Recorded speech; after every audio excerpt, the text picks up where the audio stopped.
Thank you for attending the Planning Commission meeting for September 20th. We'll go ahead and first thing on the agenda is to call the roll. Doug Dennison. Present. Charles Schinner. Here. Victor Talon. Present. Mike McWilliams. Present. Tim Annable. Here. Okay, the second deal on our agenda here is review the agenda by the Planning Commission and any additional items of new business to the agenda for consideration by the Planning Commission. Mr. Chair, I'll move to pass it as written. Second. It's been moved by Commissioner Annable and seconded by Commissioner McWilliams that we accept the agenda as written. All who approve vote yes, all who oppose vote no. Hold on. Sorry. Please wait. Please wait.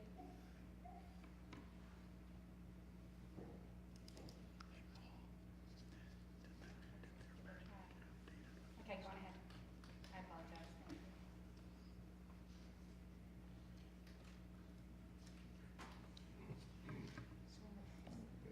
Let's go over here. Is it next on the votes? Shows that the motion carried.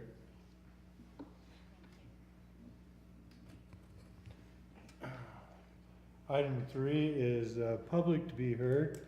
This is for individuals who wish to discuss a subject that is not an agenda item. You will have 3 minutes. At that point, you will have a red, yellow, or a green, yellow, red light. Please come down, give us your name and address.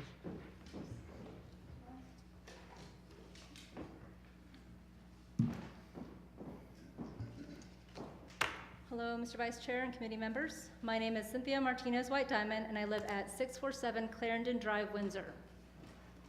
I was last here at the public hearing on August 16th regarding the Windshire Park plan development and have returned for follow-up questions and statements.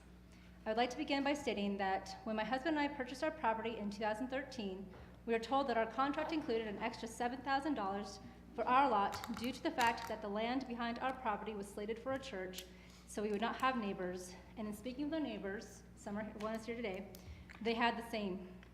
My question is, with that statement, will we be repaid that money since we will now have neighbors, which is against the contract we originally paid? The second thing I would like to bring up is the fact that in the Windshire neighborhood, all houses have green spaces behind them, no less than 18 feet wide, and that is from back fence to back fence, and most of those have backyards included with them. Per the slide we were shown in August, it looks like you only have 12 feet of green space and then the wall, which will be their townhouses. So not only did we pay more to not have neighbors, but we are getting closer neighbors than anyone in the neighborhood. And I just wonder if that is fair. Due to these townhouse development plans, my neighbors are being told that their house will be reduced by 10% once the townhouses are put in. Therefore, our houses will be worth 10% less than our neighbors that surround us, which is causing some of our neighbors to choose to sell now before ground is broken. My third question being, is there any timeline for that ground to be broken? To speak on behalf of my neighbors, I will say that many are unhappy with this and other housing developments because they chose to move to Windsor instead of Fort Collins or Loveland due to its small size and community feel. With the changes coming, this city will more than double its size and lose that small town feel, disappointing many. Many can't move, even though this is the housing prices have risen.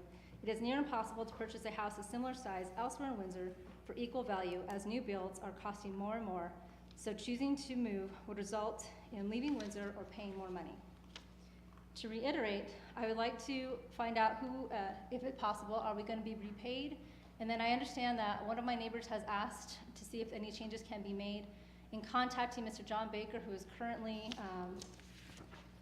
per this picture I have outside my neighborhood, going to be the agent responsible for selling that property to be developed. He has told me that the property could be adjusted, and so maybe we are asking that, is it possible for the land to be adjusted so that we could have more space between our back fence and that wall to give us more equitable green space as our neighbors behind us? We understand that potentially that law cannot be changed as far as houses will go up, but can we have more space so that we don't get butted up against our neighbors? In talking to him, he said that a plot adjustment could be done. It's a lengthy process, we understand, but would that be something that we could look into? Let's see. And I just wonder if there's anybody here that can answer those questions, so that is all I have. Thank you. Thank you. Scott, would you like to address that? Yeah, if I miss any of them, please let me know.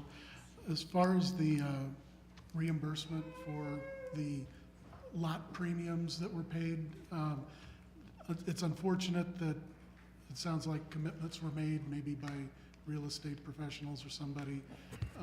But the zoning was in place for the residential mixed-use zone allowed for either the church or the multifamily. So the master plan amendment was approved to change that, but the underlying zoning already allowed for the townhome project. So unfortunately, that is something between whatever real estate or purchase contract, whoever may have made a commitment that it would always be a church. That would be a private matter between the property owner and whoever made that commitment. The setbacks and offsets between the townhomes and the property lines, I went back after the last meeting and verified that staff reviewed it in accordance with the municipal code, and it does meet all of the code requirements for setbacks and offsets. Unfortunately, we don't have buffer landscape requirements per se.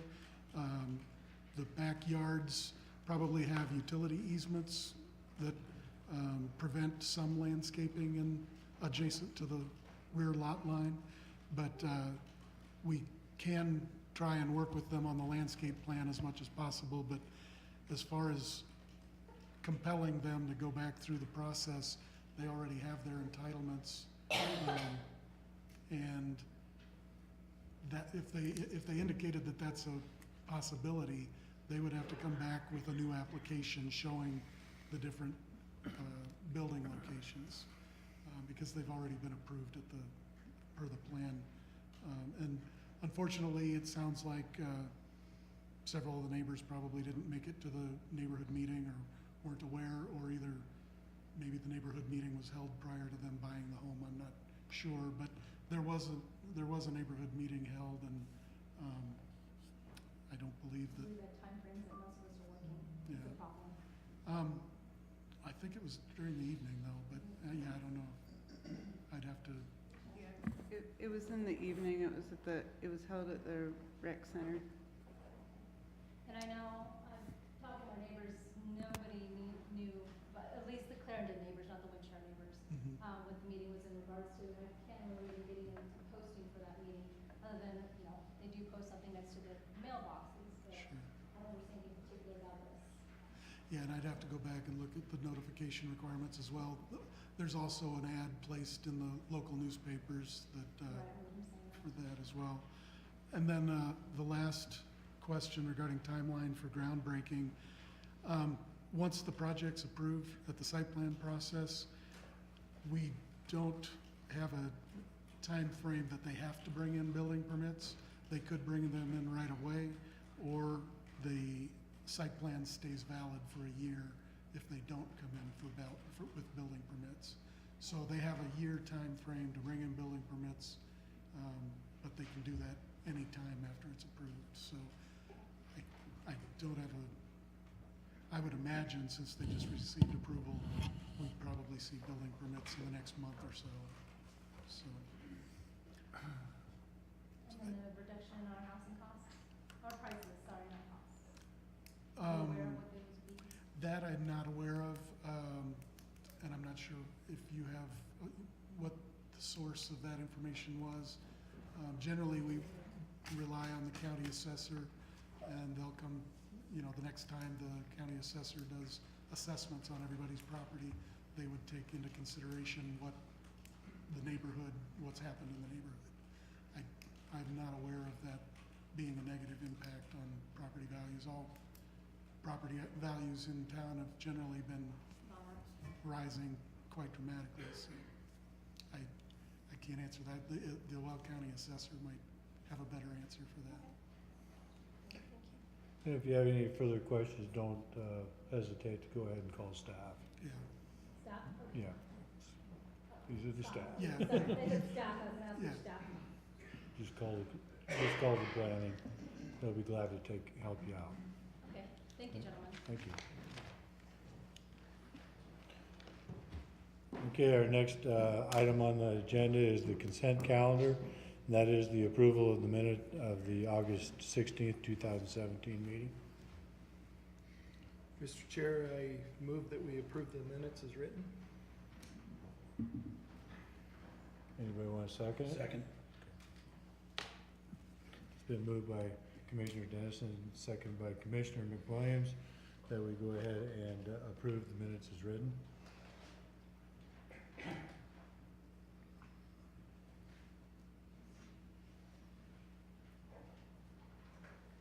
So I have is Mr. Shaver so far. Mr. Try. McWilliams, Mr. McWilliams? thank you.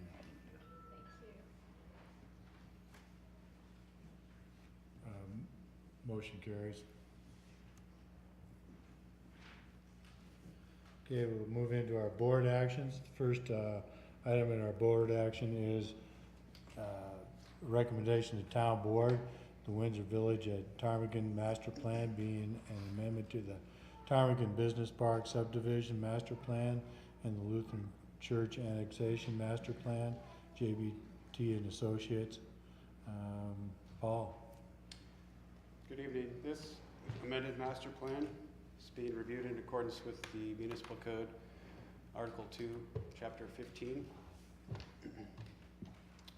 The site vicinity, it's generally located northwest of the intersection of State Highway 392 and Larimer County Road 5. The site is currently zoned general commercial. And on the town's land use map, it is depicted as regional commercial.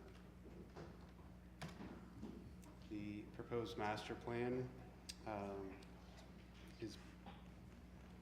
the purpose of this amended master plan is to combine two areas that are previously master planned separately into one master plan, to modify the land uses depicted, and to modify the planned road network. The Lutheran Church annexation property was previously annexed, and it's the one, this rectangle adjacent to County Road 5. That was master planned as a private school site and residential. The properties are now under unified ownership, and they are proposed to be master planned together with a mix of residential uses, generally in this area, with commercial uses to the west. Paul, may we get this put on? I'm trying, it's not.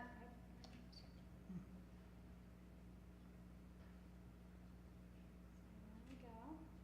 I apologize.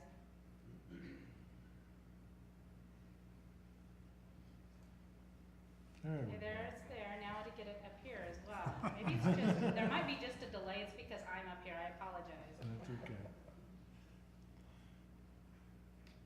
There we go. There you go. Are we That's- everywhere? Okay, Now so- we're ready to thank rock. you. Now we can't change it, okay? Thanks, Paul. The road network proposed Westgate Drive to extend. Can you folks speak up? We can't hear you back here. Sure. Thank you. So Westgate Drive is proposed to extend north from its current terminus before curving east to connect with County Road 32E. An additional connection is shown running east from Westgate Drive to the former Lutheran Church site, which is this connection here. The applicant has proposed removing a connection that was depicted on the existing master plan to the property to the northwest. So this property is known as the Burnett Young property, and there was previously a connection shown in this location. The applicant has stated it is necessary to remove this connection so that the intersection of Westgate Drive and 392 does not become, it continues to function at a satisfactory level of service. Developments are typically required to provide access to adjacent parcels in order to ensure they do not become landlocked and to provide general connectivity throughout the town. Given this issue and a number of other transportation concerns by the town, the applicant, as well as other neighboring property owners, these parties are pursuing utilizing a third-party traffic engineer to create a master study of the area to hopefully resolve these various issues. The intent is for the neutral third party to provide analysis and recommendations for roadway design, with all parties agreeing to abide by the recommendations.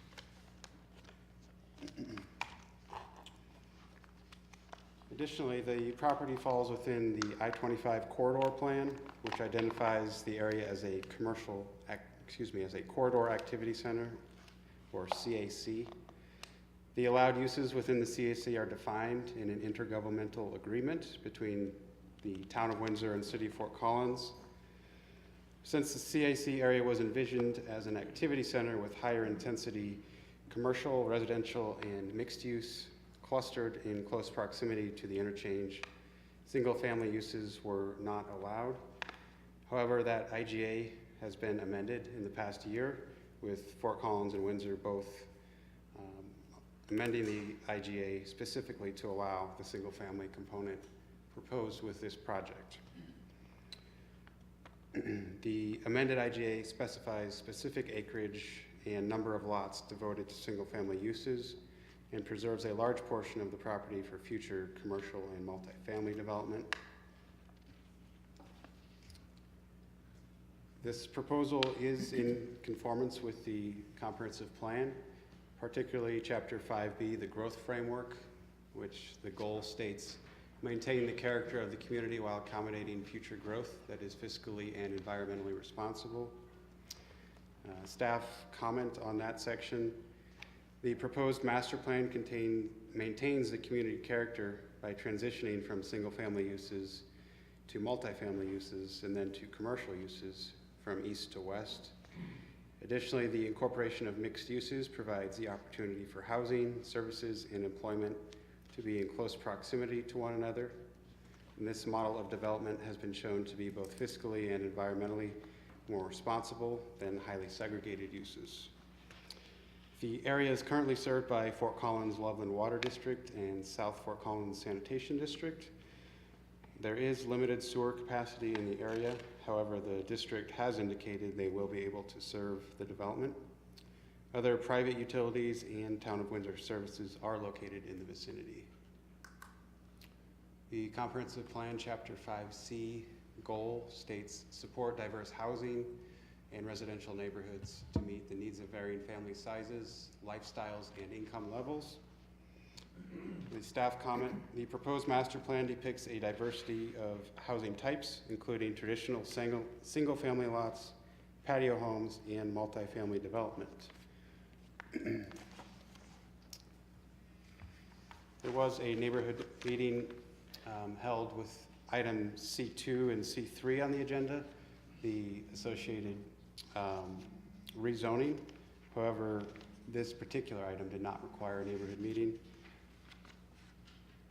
There were public comments received on this project in association with that neighborhood meeting, and those comments can be found in the packet materials for the next agenda items.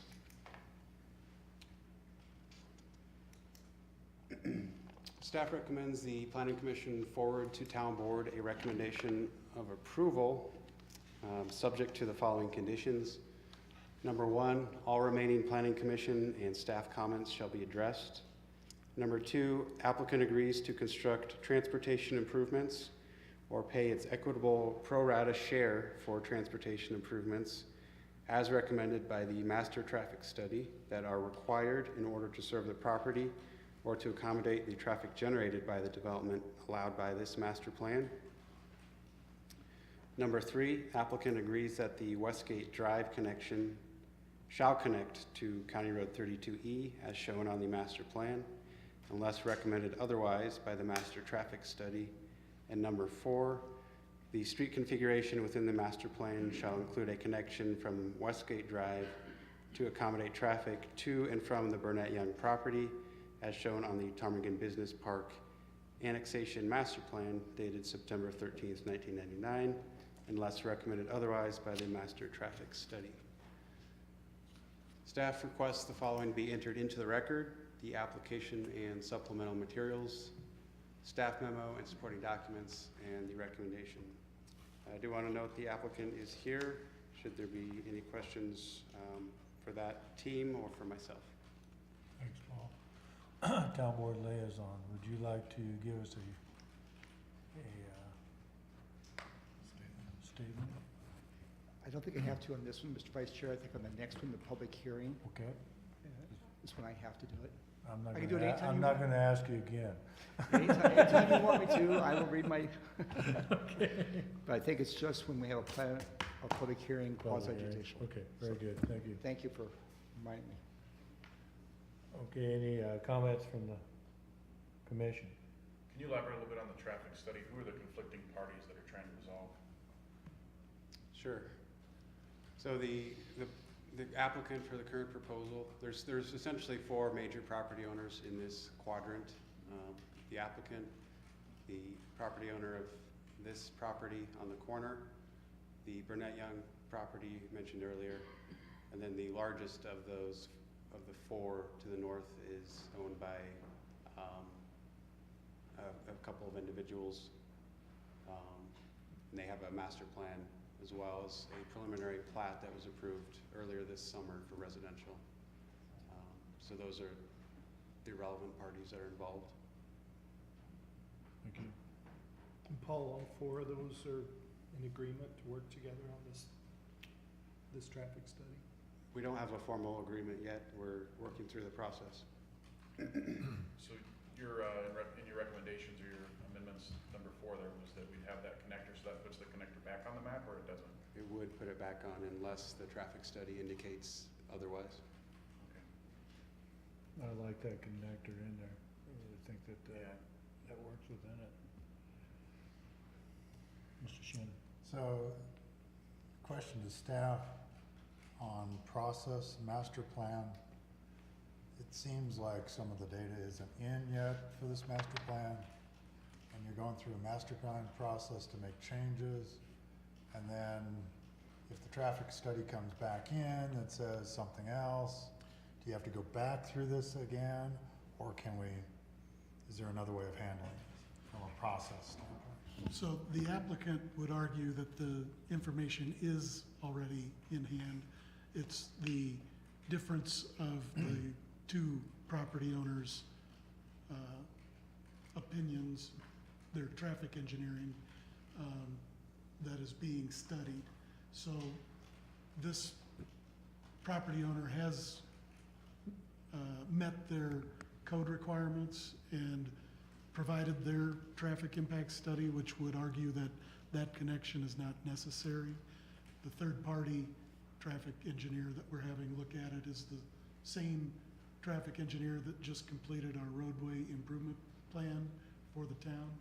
And it's essentially to give us a third-party impartial review of what the applicant's already done, and to either affirm that it's correct, or if there are any minor changes that need to be made, they would let us know. But for the purposes of the municipal code, the applicant has met their requirements for the master plan amendment.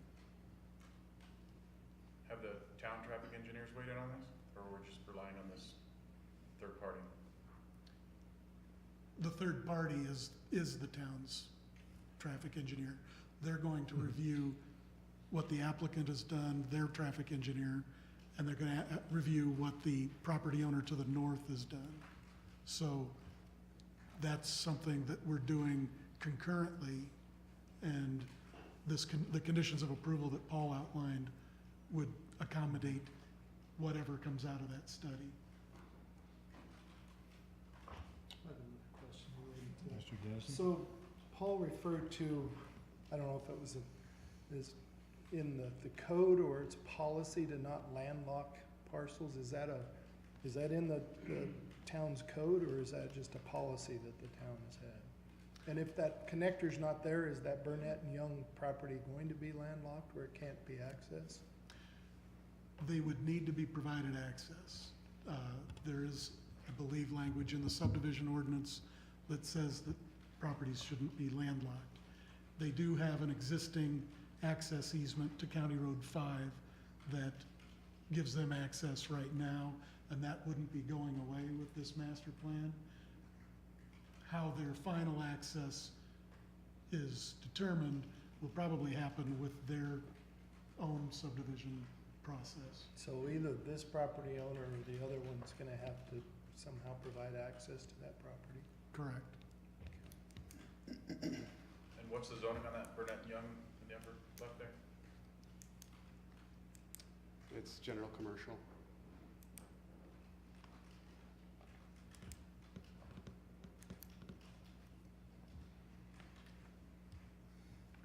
Any further questions from the commission? I've just got serious concerns cutting off access to commercial, making them go all the way around. There, and the applicant may be able to speak to that better.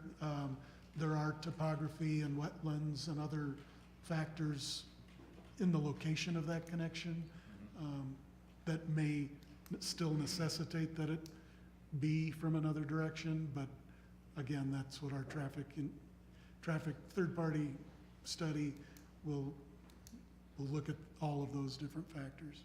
Understand. Mr. Shannon? So, Paul, could you summarize the salient points for this master plan change? I mean, you have a master plan in place, right? And you're going to this. What's the changes from the 1999 to this one? Just key bullet points.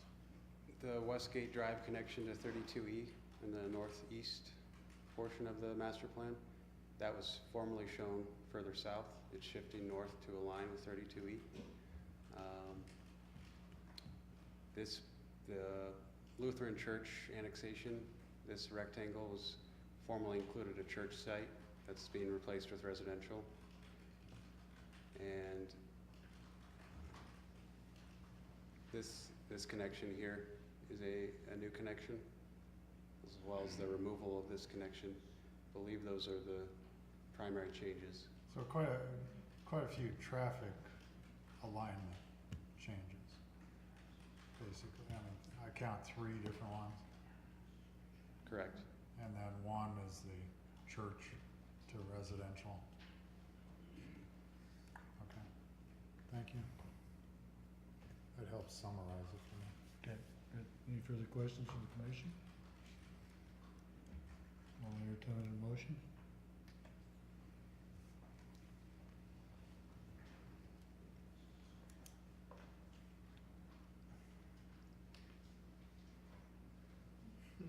Anybody wanna give me a motion? I'm torn on this.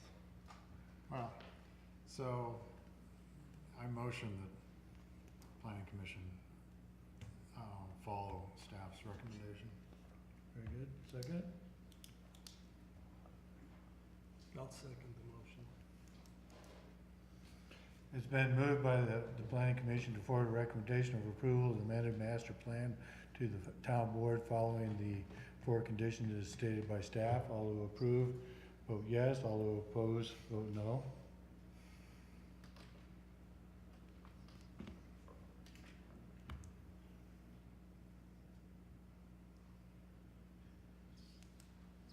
Motion carries 3-2.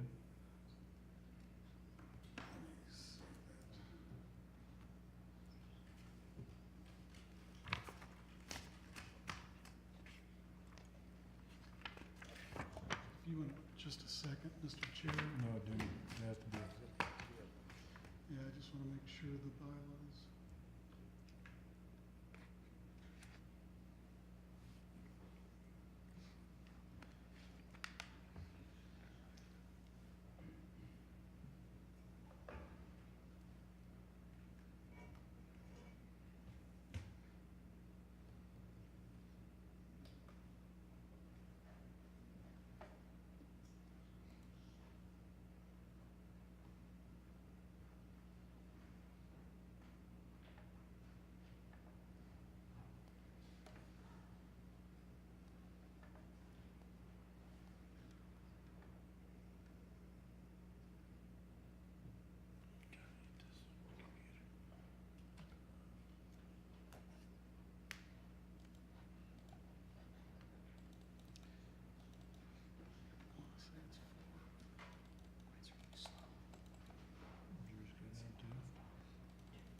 Sorry, bear with me here, I'm just It's okay, Scott, I'm here I'm all looking. night.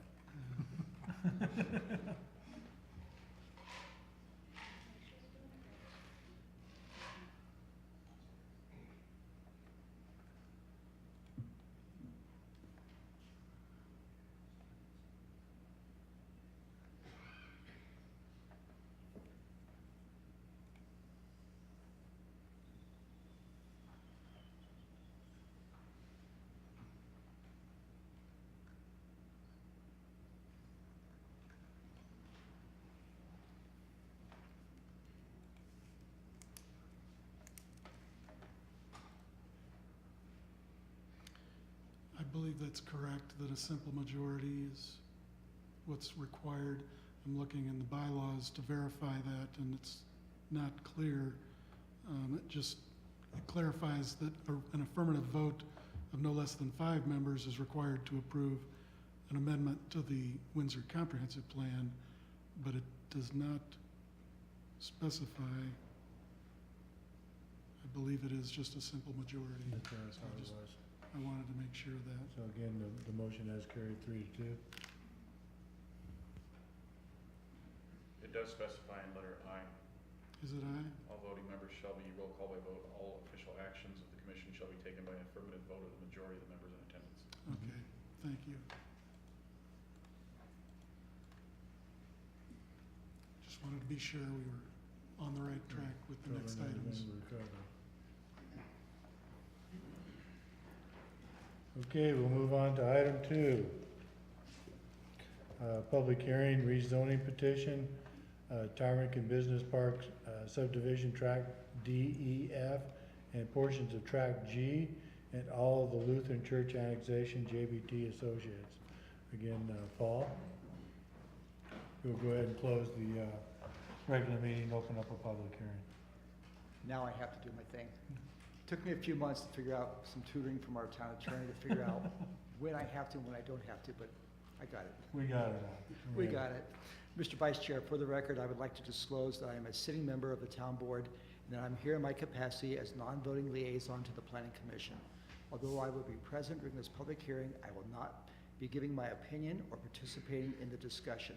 I will not let tonight's proceedings influence or affect my review of this matter when it comes before the town board. I will make my decision at the town board level based only on the evidence presented during the town board public hearing. Okay, thank you. Paul? This rezoning request is being reviewed in accordance with Article 5, Chapter 16 of the Municipal Code. The applicants have requested to rezone approximately 62 acres of the Ptarmigan Business Park subdivision, as well as the Lutheran Church annexation, from general commercial and limited industrial to residential mixed use. That should actually say, correct that, from general commercial to residential mixed use is the request. The property proposed for rezoning consists of tracts D, E, and F, as well as a portion of tract G of the Ptarmigan Business Park subdivision, as well as the entirety of the Lutheran Church annexation. The subject property is located west of County Road 5, north of State Highway 392. Adjacent properties to the east of Road 5 are single-family homes within the Ptarmigan subdivision in unincorporated Larimer County. Areas to the west of the rezoning include undeveloped or agricultural land within the Ptarmigan Business Park with limited industrial zoning and that are not a part of this request. There's a farm located south of the proposed rezoning on the corner of the intersection, while properties to the north are undeveloped or agricultural in nature. The purpose of this rezoning is to allow for single-family and multifamily development, which will require additional applications for a major subdivision plat as well as site plan for the multifamily development. As described in the previous agenda item, an amended master plan for the property depicts up to 116 single-family and/or patio home lots and up to 207 multifamily lots. The property, once again, falls within the I-25 corridor plan and within the Corridor Activity Center, or CAC. Allowed uses within the CAC are defined in the IGA between the Town of Windsor and City of Fort Collins. Since the CAC was envisioned as an activity center with higher intensity commercial, residential, and mixed uses clustered in close proximity to the interchange, single-family uses were not allowed. However, that IGA was amended by both Fort Collins and Windsor, specifically to allow the single-family component of this project. The amended IGA specifies acreage and unit numbers, as well as preserves a large portion of property for future commercial and multifamily development. The applicant's representatives held a neighborhood meeting in July of this year at the Windsor Severance Fire Rescue Station number 3. There are approximately 20 neighbors in attendance, and there have been no additional public comments on this proposal. The meeting summary is included in the packet materials. The project is in conformance with the plan, the comprehensive plan, including Chapter 5B growth framework, the goal which states maintain the character of the community while accommodating future growth that is fiscally and environmentally responsible. Staff comment on that goal. The subject property is located along a highly visible gateway corridor, home to existing single-family uses, commercial uses, and undeveloped agricultural properties. The proposal would allow for a transition from single-family in the existing Ptarmigan neighborhood to the east to slowly transition from single-family in this proposed proposal to multifamily and commercial, thereby protecting the character of the community. This area is currently served by the Fort Collins Loveland Water District, as well as South Fort Collins Sanitation. As previously mentioned, there is limited capacity, but they do have enough capacity to serve this development. Other private utilities and Town of Windsor services are located in the vicinity. The comprehensive plan, Chapter 5C goal states support diverse housing and residential neighborhoods to meet the needs of varying family sizes, lifestyles, and income levels. The proposed residential mixed-use zoning allows for a diversity of housing types as seen in the master plan. It allows for traditional single-family lots, patio homes, and multifamily development that are planned for this development, as well as the commercial development to the west. The neighborhood meeting was noticed in accordance with the municipal code, including notice to the property owners shown on the map to the right. Proper notice was done for the Planning Commission and Town Board public hearings as well, in accordance with the information listed. Staff recommends the Planning Commission forward a recommendation of approval of the rezoning petition and ordinance to Town Board, subject to all remaining Planning Commission and staff comments being addressed. Staff requests the following be entered into the record: application and supplemental materials, staff memo and supporting documents, all testimony presented during the public hearing, and the recommendation. With that, if there are any questions for myself or the applicant. Okay, this is the public hearing. If anybody would like to address the rezoning petition, please come forward. You have 3 minutes, and give us your name and your address, sir. Good evening. I'm a representative of the applicant, Steve Steinbecker with Architecture West. If you wouldn't mind, Paul, maybe we could back up to the master plan, since the rezoning and master plan are so much tied together. I want to make sure it's clear. Sorry, Tom Muth, the owner's representative, couldn't be here tonight since the last meeting was postponed. He had surgery scheduled and he's out of California, so it was very difficult for him to be here. Otherwise he would be. I just wanted to let you know that. We also have some other consultants with us if we can help answer some other questions. I just want to point out a few things. The master plan in concept is joining 2 properties of 60-some acres and 40 acres to 100 acres as a total development.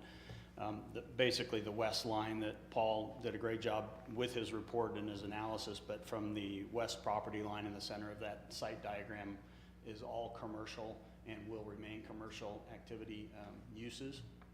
Everything to the right becomes some of that residential mixed use, which is the rezoning that we're talking about right now for this next item on your agenda.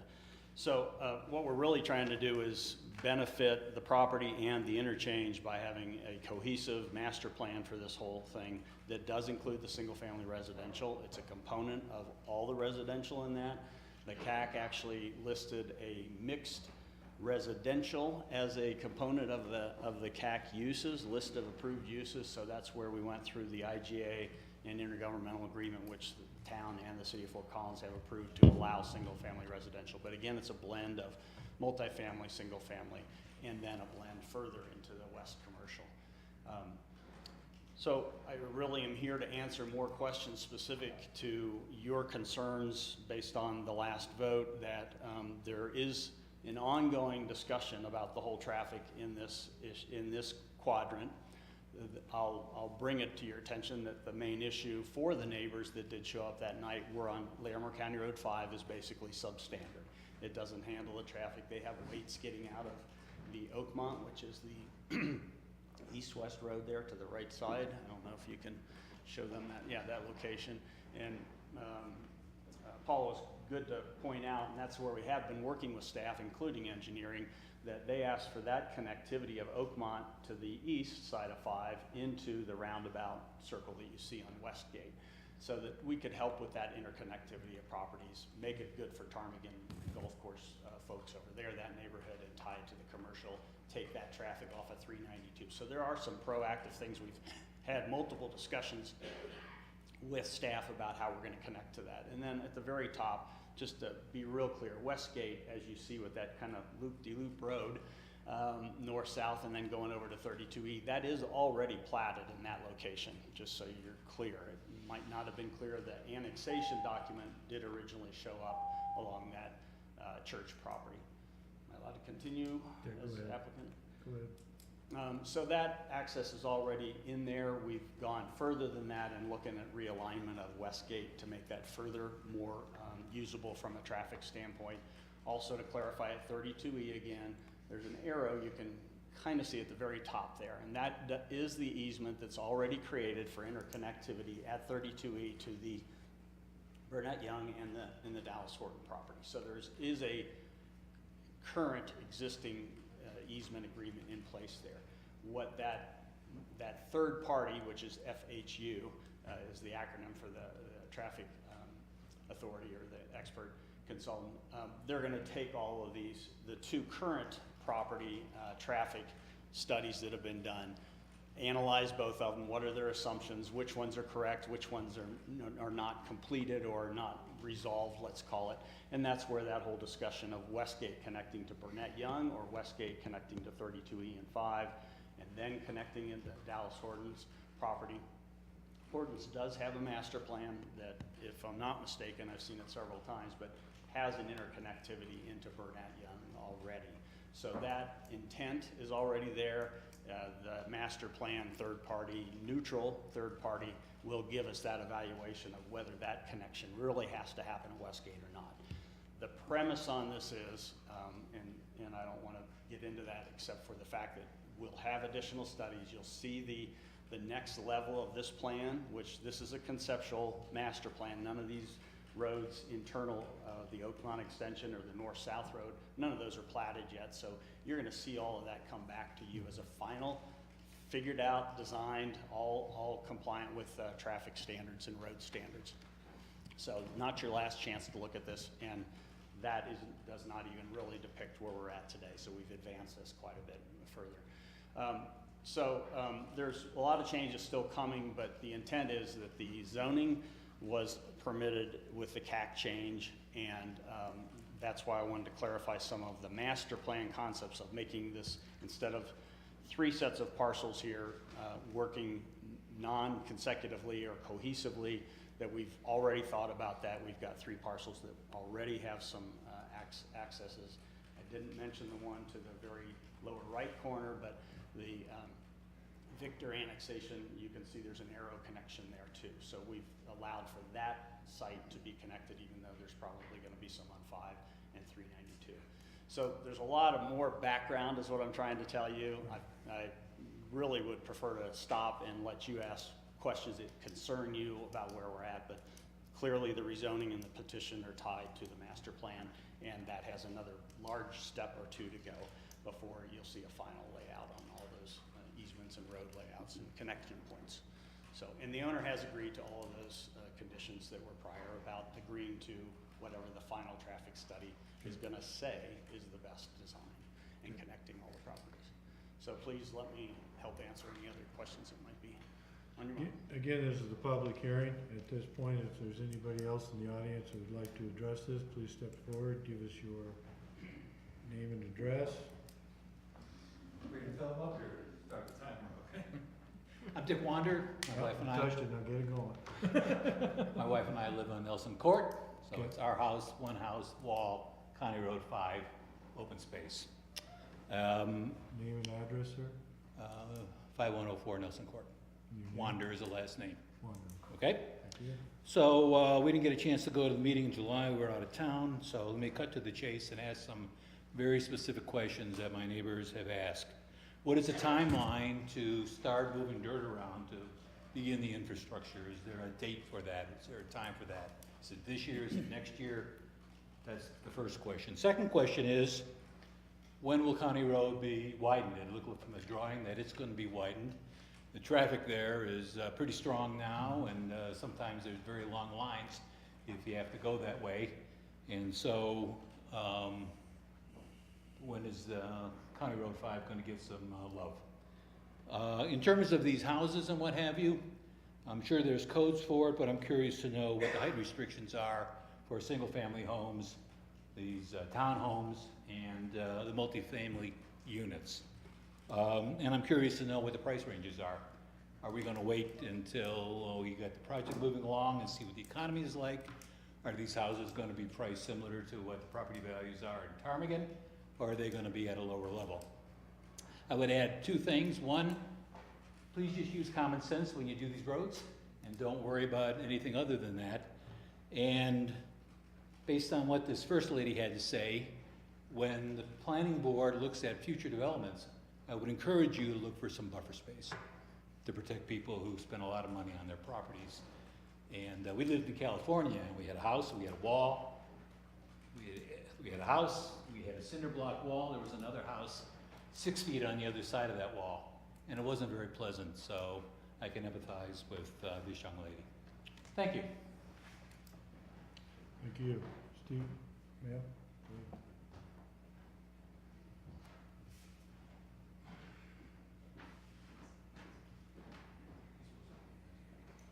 My name is Kathy Bell. My husband and I live at 5183 Torrey Pines Court.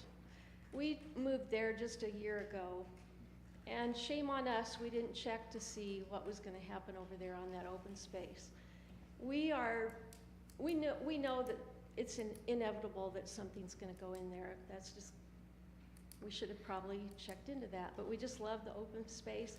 We have a little mountain view, which we love, which I assume is going to go away. But the main thing, other than the little aesthetic things, the main thing that we are concerned about is the traffic on County Road 5 and also the traffic on 392. Sometimes the traffic on 392 can go to the east all the way down the hill to the lakes and all the way over to the interstate. Sometimes you have to wait to get onto 392 through like 3 stoplights. So I just really hope that they'll address these issues. The quality of life is great here in Windsor, but we can see that things are changing so much, and it's really not getting any better. Everybody says Windsor's the place to go, it's a great place to live, but we're just concerned about a few things, mainly traffic. Thank you, Kathy. Steve, would you like to address the items that were brought up? Thank you. Again, Steve Steinbecker. I can answer most of these. in general terms. The timeline, we had originally thought we would try to, if approvals were to continue, try to start construction next spring. I think that's significantly delayed. We're not through the process. We have to do this additional traffic study that we didn't anticipate because our traffic engineer had already done their study. So anyways, that's just timeline, and that's what it takes to get through the process. I understand that. So best guess might be fall of next year. It could be winter of next year, 2018. So I said that wrong, 2019, I guess. Larimer County Road 5 is clearly a critical design issue for the engineers. There are standards. I believe that's a two-lane arterial with a center turn lane. That's already been discussed that will be planned on. Because Ptarmigan is in place and there isn't significant right-of-way to the east, just to clarify, the general discussion has been that all of the new, or a portion of the new County Road 5 right-of-way will go to the west. There's also discussion about the intersections themselves. Will they be a roundabout so there can be free-flowing traffic rather than stop signs and stoplights? So all of that's going to be designed correctly. Let me just say it that way, but it hasn't been. We don't have that expertise yet, and we need some more numbers on the adjacent properties, and that's again the third party. So it will be widened to town standards and criteria for LUCAS.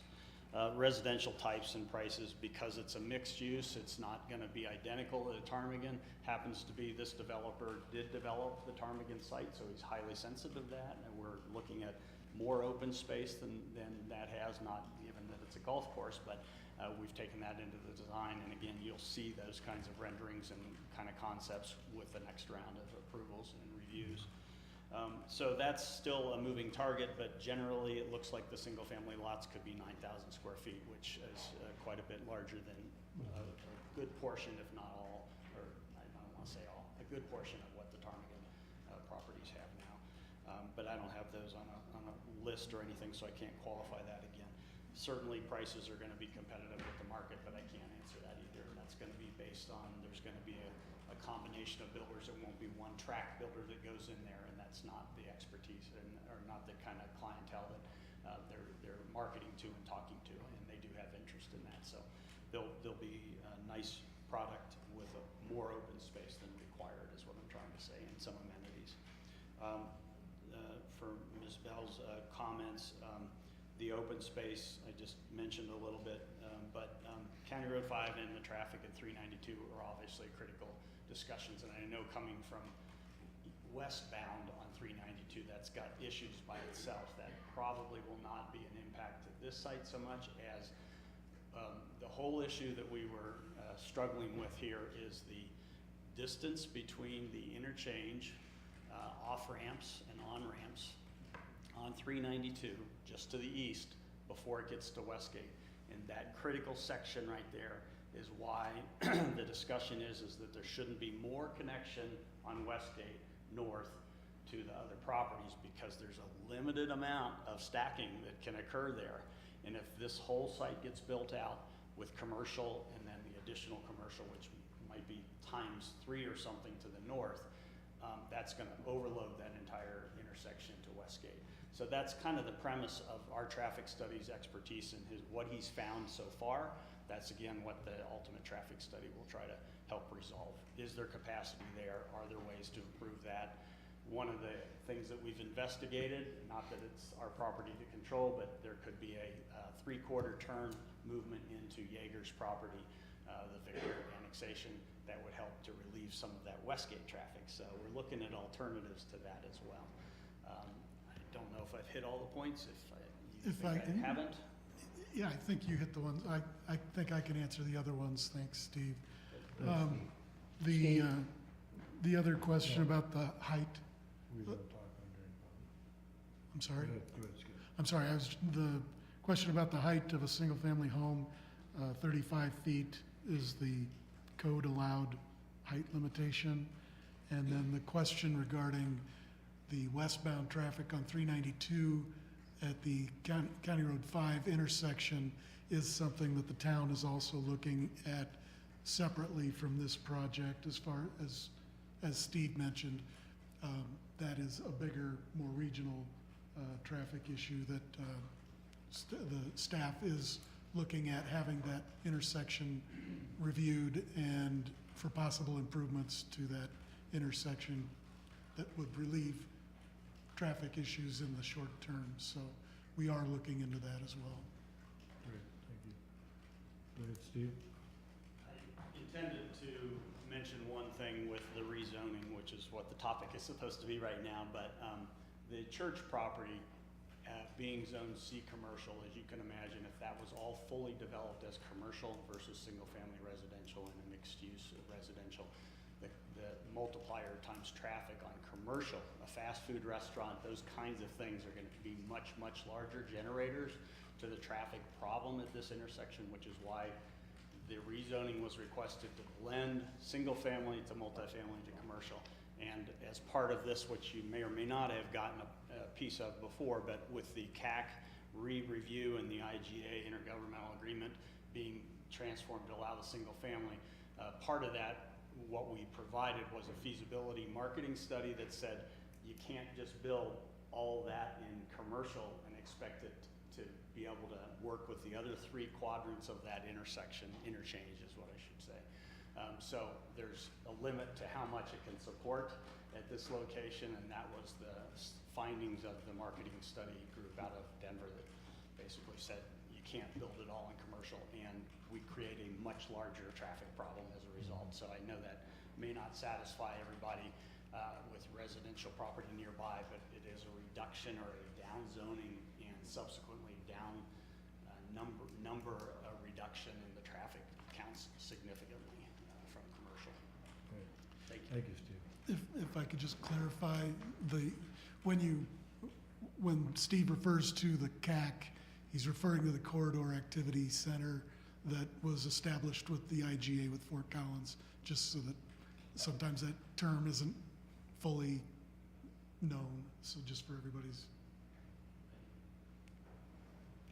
I'm sorry, I didn't speak earlier because he jumped up. But I am a resident 5132 Augusta Court at Ptarmigan. My name is Emily Benight. We didn't make it to the last meeting because we actually just bought the house and was not informed of it. That's a whole nother issue. I guess he answered most of the questions I had, but my big one is the amount of traffic that will potentially happen on County Road 5.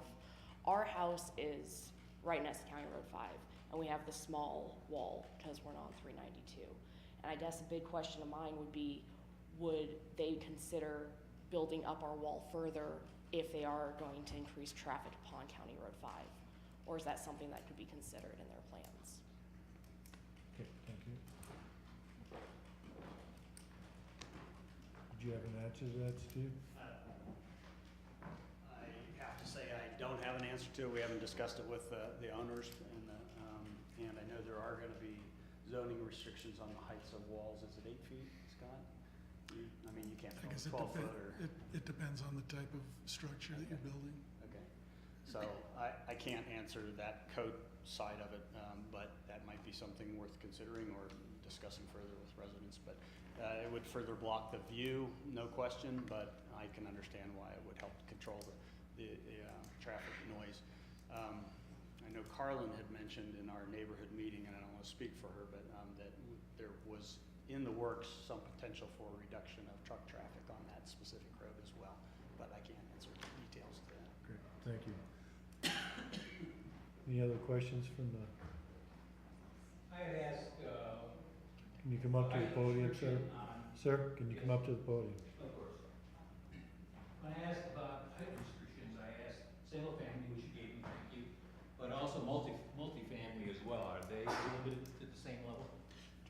No, multifamily height limitations are quite a bit taller. I believe 55 feet is the maximum.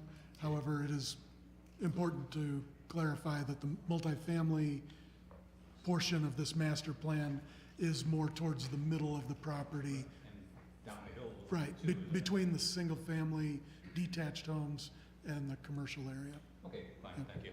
Thank you, sir. Any further questions from the?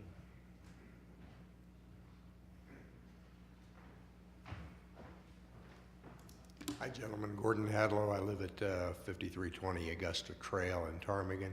And I'm having difficulty figuring out the access to this property. Is there two accesses from County Road 5 or just the one on 32 East?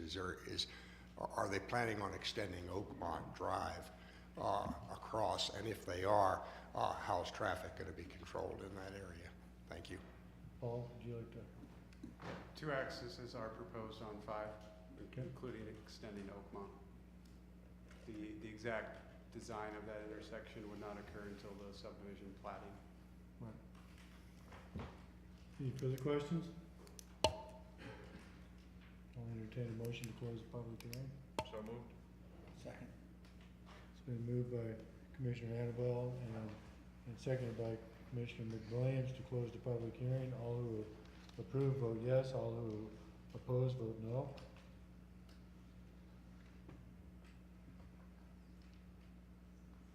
Motion carries.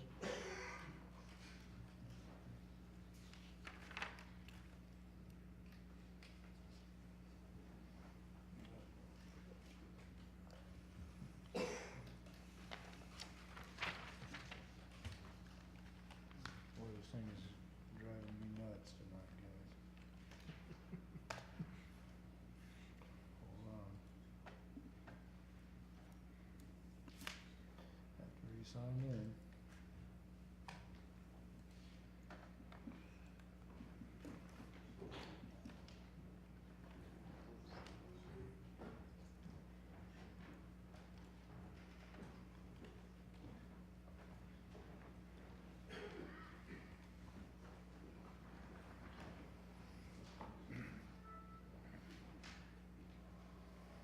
Okay, we'll go ahead and go to item number 3, which is resume our regular meeting and the recommendation of the town board for rezoning petition, the Ptarmigan Business Park subdivision tracks D, E, F, and portions of tract G, and all of the Lutheran Church annexation. Again, JBT Associates is the applicant. Paul, Nothing further to add. any questions from Mr. Shannon? So, Paul, what you show us a before and after rezoning, what are you going from and to? The outlined area is going from general commercial to residential mixed use. Okay, so just that middle portion. Right, okay, thank you. What zone is the purple fuchsia, whatever that is? It's limited industrial.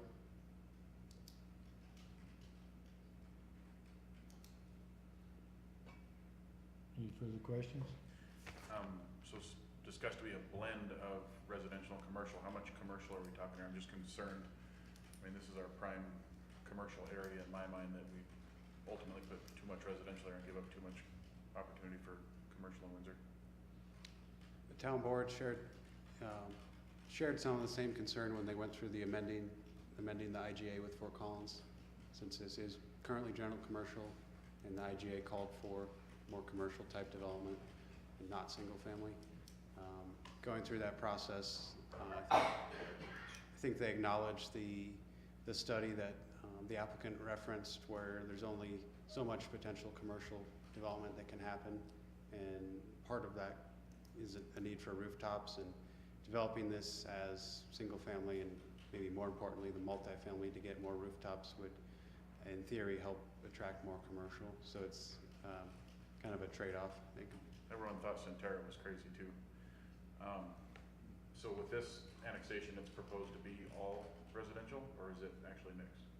I mean, I know it's residential mixed use, but what are they planning on putting here? So the portion that's proposed to be rezoned, the master plan reflected that as a mix of single family and multifamily.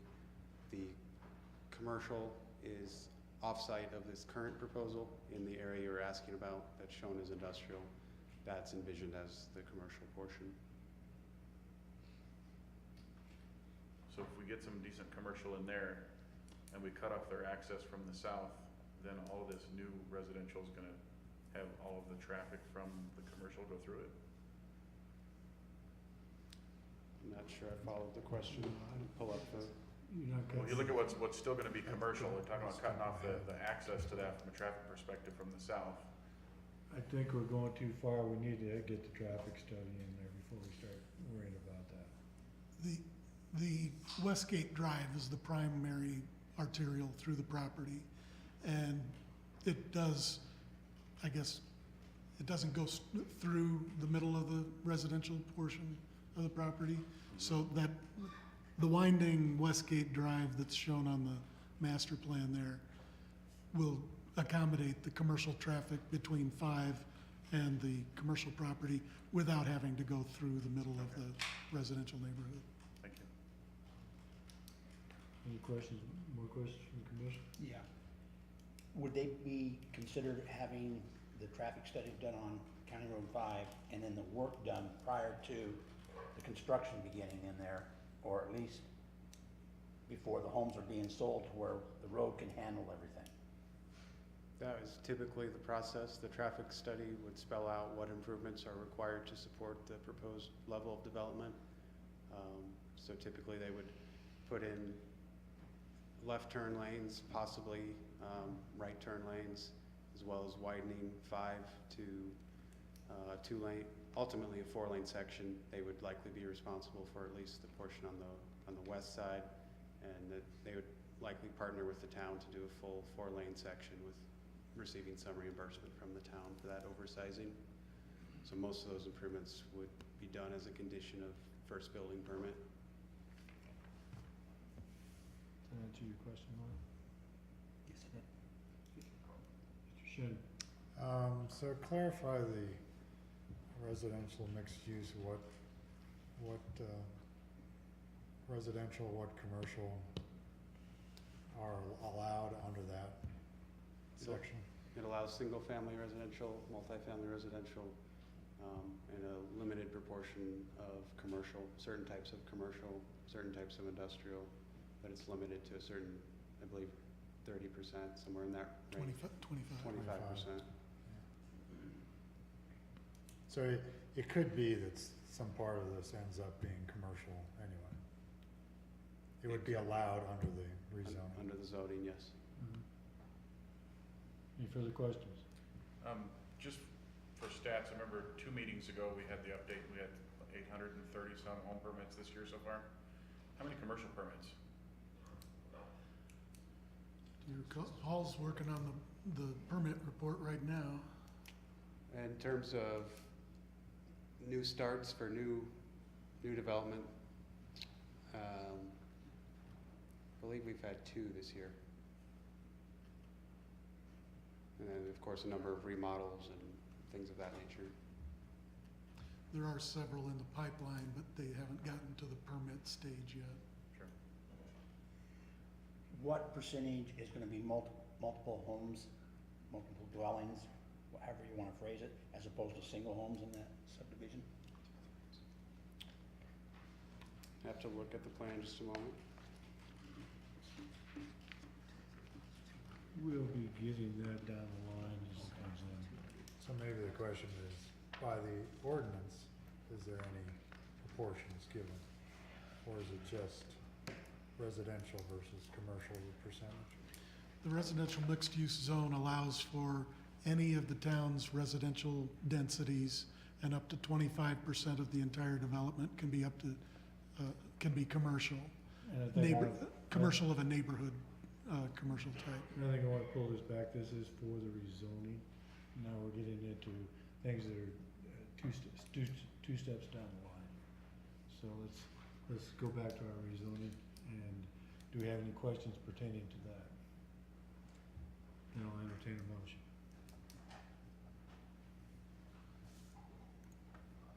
I move that we accept staff's recommendation to approve the rezoning of these parcels. Second. Yes, second. It's been moved by Commissioner Center and seconded by Commissioner Dennison to go ahead and forward a recommendation of approval for the rezoning position and ordinance to the town board, subject to all remaining planning commission and staff comments as addressed during this meeting. All who approve, vote yes. All who oppose, vote no.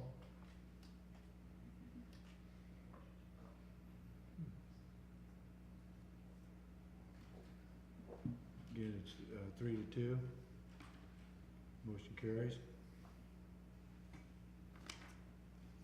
We'll go ahead and move on to item number 4, which is a recommendation to the town board, South Hill subdivision, 6th filing, final site plan, Brad Florin, the Falls Apartments at Water Valley. Applicant is John Sweet. Carlin, you've got the floor. Thank you, Mr. Chairman and Commissioners. The preliminary site plan you saw several weeks ago. This is just the final version. Just noting that nothing has changed since the preliminary site plan. The final site plan was reviewed in accordance with Chapter 17, Section 7 regarding site plan for multifamily development.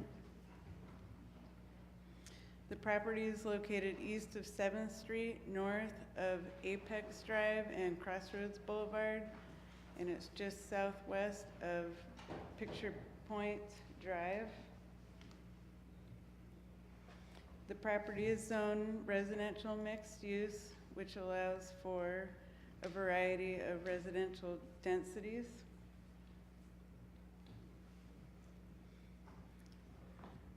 The lot consists of 5.9 acres.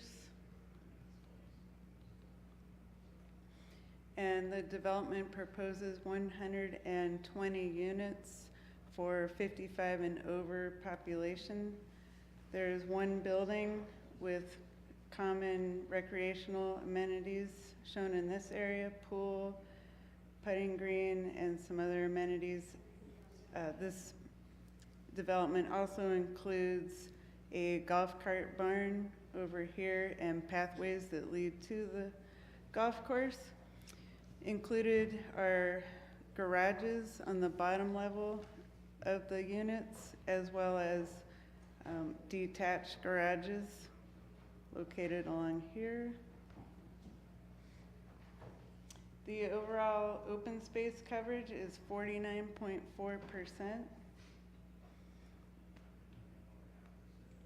And this is a summary of the development. Again, a one building, 3-story, 55,000 square feet, and 120 units. The highlights being almost 50% open space, which will be maintained by the homeowners association. And again, centrally located recreational area, pool, putting green, cabana, and other amenities. This is an overview of the landscape plan. The applicant has provided considerable amount of landscaping buffering in this area here, which buffers the single-family residential from the multifamily. There will also be a considerable amount of landscaping along 7th Street, as shown here.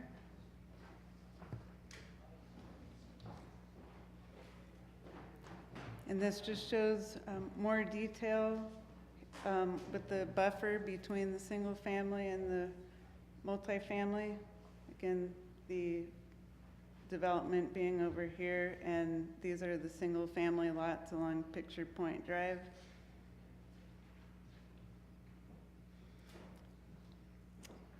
The architectural style combines a number of different materials, roof pitches.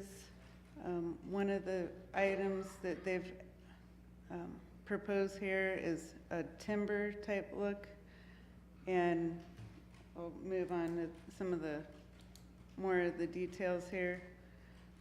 Different types of siding, stone material, different colors, different roof pitches. And these are a view of the garage details and the cart barn on the bottom here. And a colored rendering just showing what this will look like at the time that it's built along with some of the trees once they mature. And this is the berm here that would be between the single family and the multifamily. This development is consistent with Chapter 5B of the growth framework of the comprehensive plan. The goal to maintain character of the community while accommodating future growth that is fiscally and environmentally responsible. This proposal prioritizes new growth in an area that is currently served by town infrastructure and services. And the proposal is consistent with Chapter 5C growth framework, which supports a diverse housing and residential neighborhoods to meet the needs of varying family sizes, lifestyles, and income levels, with the objective of fostering a diversity of housing types, sizes, through coordinated land use planning, and support high-density residential near downtown, commercial centers, and mixed-use nodes. The proposal is also consistent with the Vision 2025 plan that states that, or it encourages high-quality housing and diversity, providing more choices for housing in town, not just single-family house or homes. And staff is recommending that the Planning Commission forward to the town board a recommendation of approval, subject to all remaining Planning Commission and staff comments being addressed. Thank you, Carl. And staff requests that the following be entered into the record: the application, supplemental materials, staff memo, supporting documents, the recommendation, and any testimony heard during the public meeting. And I'm happy to answer any questions, and the applicant is here as well. Thank you, Carl. Any discussion from the commission?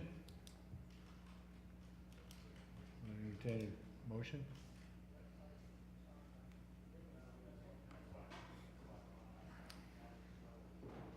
Mr. Chair, I'll move to accept the proposal with the conditions recommended by staff.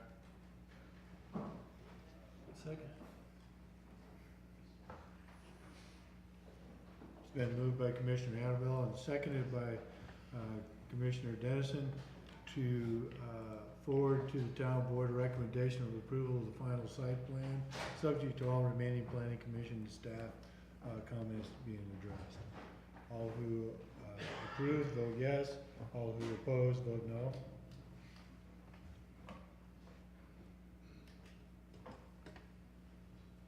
Well, from what I see over there, motion carries. Okay, we will move on to item 5, which is a public hearing. So we will close our regular session and open a public hearing for a conditional use grant to allow oil and gas facilities, LeBoeuf Farms Annexation Milkshake Pad, Aaron Matthews Extraction Oil and Gas LLC, and Aaron Demo Baseline Engineering are the applicants. Again, Carlin, you're up. Thank you. I have to do my thing. Oh, yes. This is a public You gotta hearing. do your gig. Okay. Mr. Vice Chair, for the record, I'd like to disclose that I'm a sitting member of the town board, that I am here in my capacity as non-voting liaison to the Planning Commission. Although I will be present during this public hearing, I will not be giving my opinion or participating in the discussion. I will not let tonight's proceedings influence or affect my review of this matter when it comes before the town board. I will make my decision at the town board level based only on the evidence presented during the town board public hearing. Thank you. Carlin? Thank you. The oil and gas conditional use grant was reviewed in accordance with Chapter 16, Section 7 of the Municipal Code. Oil and gas facilities are allowed in any zone district, provided that a conditional use grant is approved. This property is zoned recreation open space, which requires a site plan with the conditional use grant, which was included in the application. The conditional use grant for oil and gas has 3 conditions for For mitigation, first, visual requirements, second, landscaping, and third, floodplain requirements. And this site is not in a floodplain. So we'll go over the two remaining items. So this location is approximately half a mile north of Crossroads Boulevard. It's located just east of what would be the County Road 15 alignment, east of the Randance subdivision, PUD, and west of South Hill 2nd. The site is already existing. It was originally permitted when the property was in the county. The applicant is requesting the addition of 23 more wells on the site. And this is just a closer view of the pad site. There is another oil and gas entity that has wells in this location here, and the extraction site is located here. There will be an expansion of the berming around the exterior of the site, and once drilling is completed, they will finish up the berming along the south side. Access is off of Crossroads Boulevard that is existing. It's the same roadway that leads to the Great Western Oil and Gas water tanks located in this area here. To the south is an existing industrial business, and over here to the right is an existing single-family residence. This property here is within the county. So the Lebu Farm annexation was completed a couple years ago. Again, these conditions are existing, and it's just a request to add 23 wells. There will be one phase for the drilling, and after completion, the berming will be completed as shown here. There will also be some berming on the Randance property as well as landscaping, and the landscaping will be completed by the Randance developer. Same property owner, but landscaping will be done with the Randance PUD prior to single-family lots or homes going in. This here shows the well locations and associated equipment, which includes tank batteries, and the site is for drilling and production facilities. Again, this more clearly shows the buffering that will occur on the Randance property. North is this way here. Right to the left. And again, just a closer view of the berming. One of the comments that came up with a couple of the residents that attended the neighborhood meeting was the desire to keep the berms lower and reduce some of the landscaping so that the trees wouldn't be so high to block views. But given the location of this site, and I'll just back up here for a minute, it is a considerable distance from the residences both to the north and to the east. The closest home is, I believe, 960 feet.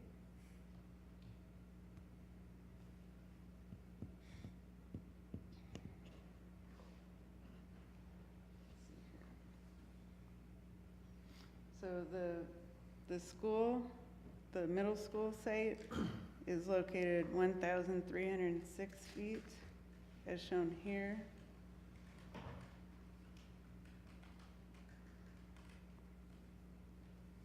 Notifications for this meeting are shown as follows.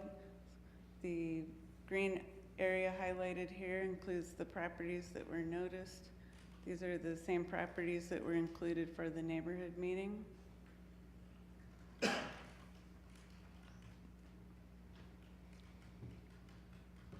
And staff is recommending that the planning commission forward to the town board a recommendation of approval of the conditional use grant with the following conditions. And I will just summarize these since we have, I think, 4 pages worth here, but these are the town's standard conditions with a few amendments that I'll briefly go over. First, there is a truck hauling route, and they will avoid school traffic to the best of their ability, especially the overweight loads, before and after school traffic. And they will avoid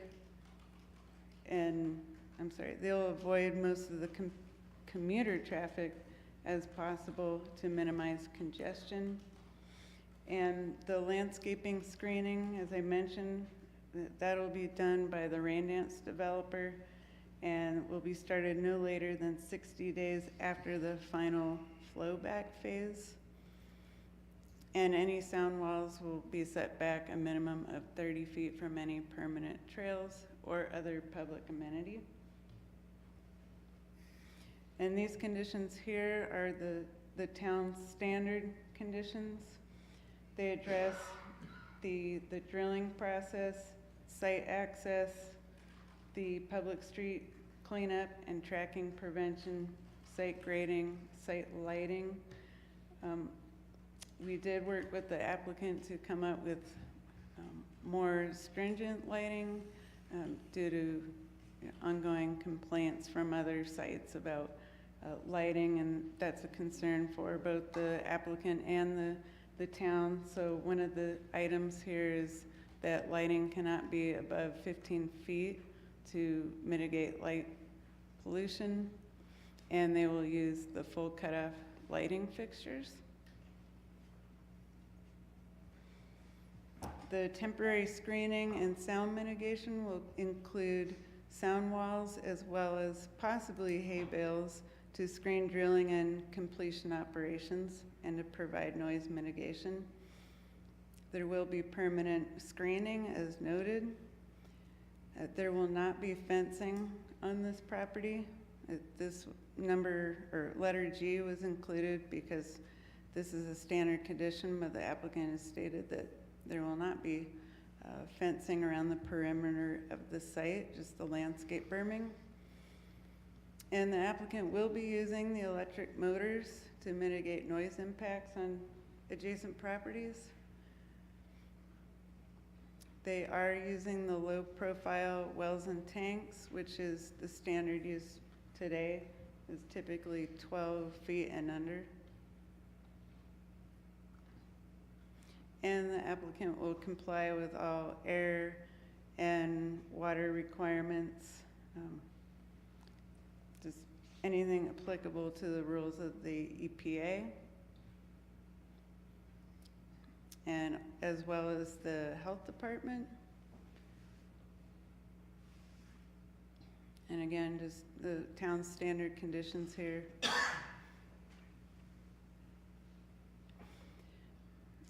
After approval, the applicant must turn in a drilling and site improvement plan for final approval. That is part of the zoning certificate issued once approved and drawings are finalized.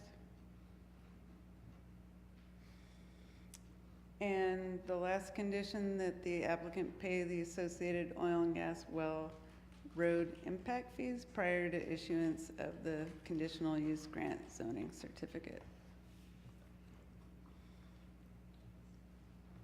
Staff requests that the following be entered into the record: the application, supplemental materials, staff memo, supporting documents, and all testimony during the public hearing, as well as the recommendation.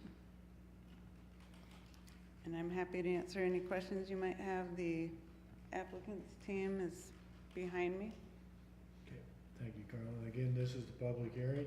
If anybody in the audience has any questions, please come to the podium, state your name and your address, and you'll have 3 minutes.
name is Karen Speed. I'm at 8310 Cherry Blossom Drive. As Windsor citizens, we all share the common interest of preserving the community and its integrity. It is imperative that all companies developing any business in this town to be completely transparent with the Planning Commission, as you are charged to make informed decisions based on what is disclosed. However, if you do not have all of the information I submit, it is impossible to make a knowledgeable decision regarding any project. It is clear in Extraction's submitted paperwork of their plan, they will engage a third party to haul and spread water-based drilling fluids and drill cuttings onto farmland. I will say in defense of Extraction that this information appears to be in compliance with tracking of the depth of the materials and tracking the concentration of contaminants in said materials to be dumped on the farmland. They also plan to meet the timeline for tracking the delivery and integration or the folding in of these materials into the farm soil within the allowed time frame as required by the COGCC. It is my request that the following inquiries be resolved prior to allowing a CUG to be provided. Number one, where is all of the water to be used in this development originating? I did review their water plan to pipe water from the Raindance Reservoir, but there's a caveat in the document that includes another source that would be, quote, a mutually agreed location, end of quote, and allow for a, quote, temporary water line, end of quote. That's in your packet. So, where is this backup water to be sourced? Number two, at what location is the flowback water being disposed? As well, where is the produced water to be disposed? If injected, please disclose the location and name of the well to be used to receive this waste. Documents only state that a licensed third-party transporter will dispose materials at a permitted commercial waste facility. Number three, at what location will the radioactive filter socks be disposed? I could not find any mention of that disposal issue in any documents at all. Number four, where are the oil-based drill tailings being disposed? Again, just as in question number two, the documents are relinquishing the duty to a third party with no specific information as to the location of the site. So where is that location? Number five, can you disclose the physical address of the farmland that it will be utilized to dispose the water-based drilling fluids and drill cuttings? Extraction did release the facility name, the facility number, and the legal description by using map coordinates, but no physical address seems to be included anywhere. And perhaps most importantly, number six, will you please disclose the information in Exhibit E, which was to be attached according to Section 20A, Line 3 of the agreement document between Extraction and the surface owner that references insurance on the project? As there have been general concerns regarding the low to no insurance commitments from Extraction in previous documents, such as their SEC filings, this is a concern as the Windsor Town Council has approved to have homes built adjacent to this project. As well as you've already mentioned, there's a future building of an elementary school within close proximity. So the possible issue of endangerment to those homes and school will be built, should be considered. All of this information, including mapping, where they do get their 500 and 1,000 foot perimeter. Do you see this map? Okay, do you see the next map? This is also the 1,000 foot perimeter. I'm pretty much sure they're not the same. So they need to decide where their perimeters are. Irrelevant of that, there will be homes that are built in that 1,000 foot radius. Thank you. And there's maps to show you where they are in that packet.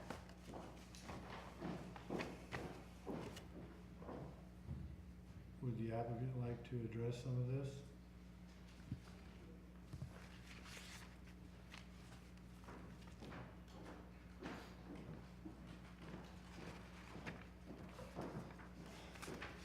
Thank you. My name is Blaine Thinkstead. I work with Extraction Oil and Gas. Address is 370 17th Street, Denver, Colorado. I'm going to go through these in the order that I tried to write them down. There were some general discussion concerns over cuttings. There are two types of cuttings from these wells. There are cuttings that are used in the what we call the surface casing. It's the first 1,500 feet of the hole that is drilled with a water, a foam-based fluid, and those are disposed of. We have water-based, foam-based fluid, and then we have oil-based fluid. So all the first part of the hole because of the, to protect the groundwater aquifers and the underground sources of drinking water. That first 1,500 feet of hole is drilled with basically fresh water or enriched foam fluid to help bring those cuttings to surface, and those are disposed at an approved disposal facility, such as a land farm. The second half of the question is related to the oil-based mud cuttings. So the rest of the hole is drilled with a fluid that's an emulsion of water and some oil-based fluids that are used to keep the pipe lubricated and to help bring those cuttings that are drilled from majority of the well back to the surface. And those cuttings are disposed at an approved solids waste disposal, such as a landfill. Thank you. The next note I have here is on water from local sources, so local sources could be the local ponds, lakes. All that water has to be either leased or augmented for industrial use, and there's a pretty heavy process to go through that to make sure that agricultural water and industrial water uses aren't being used for different things. So we have water brokers that are kind of like a real estate agent. And they go through and they put us in contact with folks that have these water rights that have been augmented for industrial use. And there's a variety of sources in this area for surface water and surface water distribution. Next question is on the produced and flowback water. There's two main disposal companies in the DJ Basin here in the greater Wattenberg-Weld County area. The first, NGL Water, they have upwards of 12, maybe 15 disposal wells in the area. They've got capacity, plenty of capacity for, I think they have over 100,000 barrels of water a day as a company. The other major saltwater disposal provider is Expedition Water Solutions. And I think they've got upwards of 8 to 10 wells, disposal wells in the basin. And both of those companies are regulated through the COGCC. And then there were some questions about some filter socks and some other solids waste disposal, and all that goes to, any solid waste disposal goes to the landfill. That's whether it's, so if it's industrial use or hazard waste disposal, they've got different segments of the landfill that's designed to take that and permitted to take that. And that's the 4 big bullets that I wrote down, unless I missed one.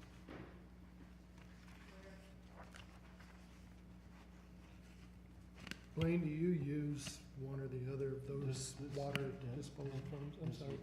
I'm sorry. Sorry. We'll get to that. You can allow it during a public hearing. Okay. Go ahead. Do you use NGL or Expedition exclusively, or do you have contracts with both of those to dispose of the water? We have contracts with both. Okay. So we have, depends on kind of the location and capacities. So we do our best to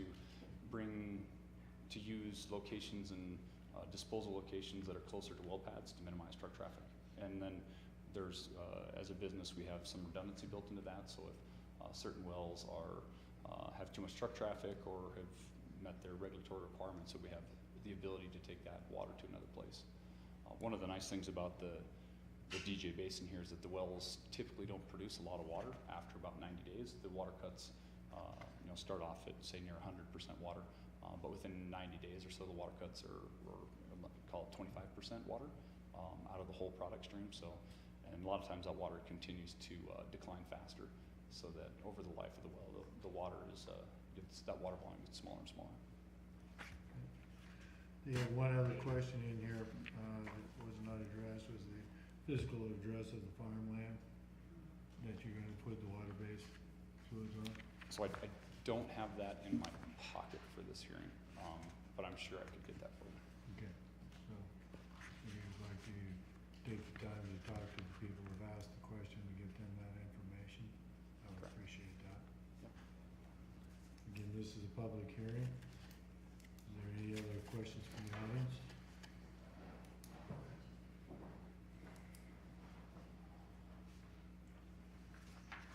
Entertain a motion to close the public hearing. So moved. Been moved by Commissioner Annabelle and seconded by Commissioner McWilliams to close the public hearing. All who approve, vote yes. All who oppose, vote no. Motion carries.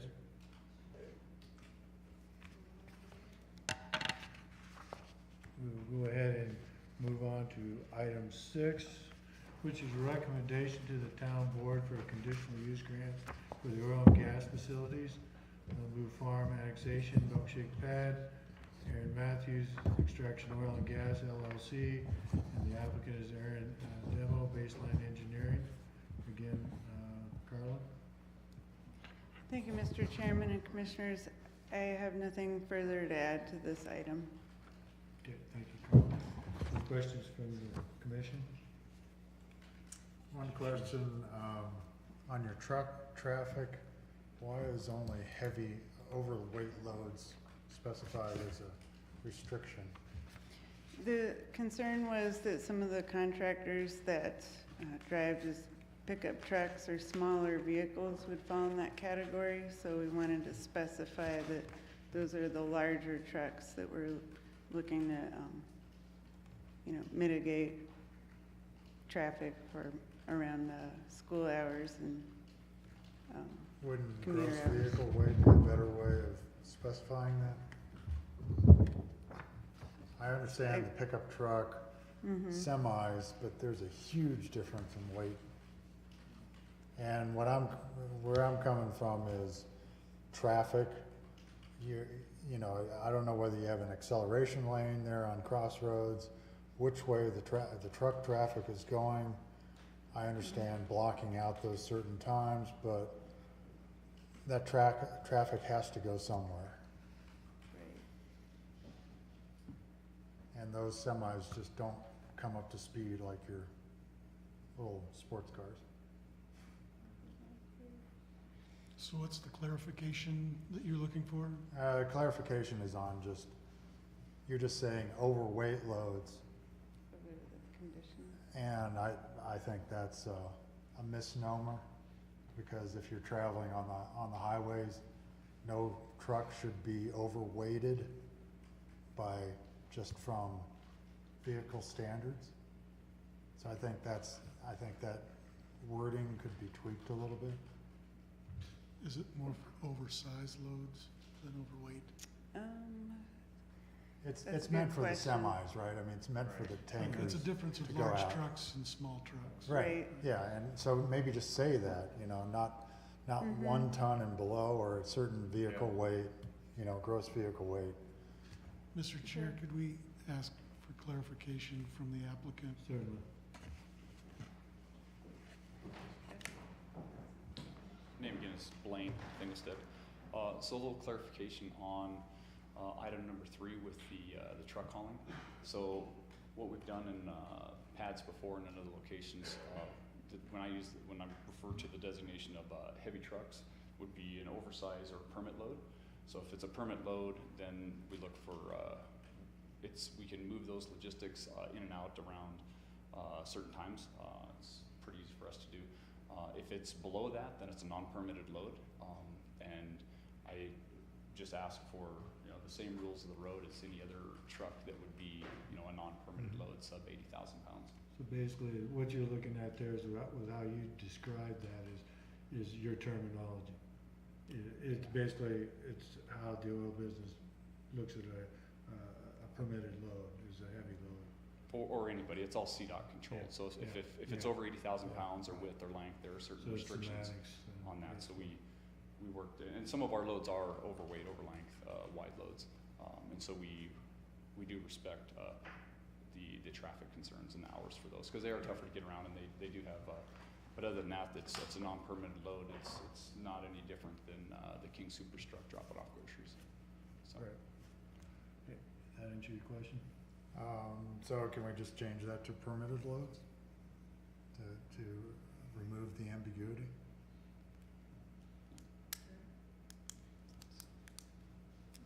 So these are the standard recommendations for all the oil stuff, who's created, is that the town board created those, or is that something staff's done?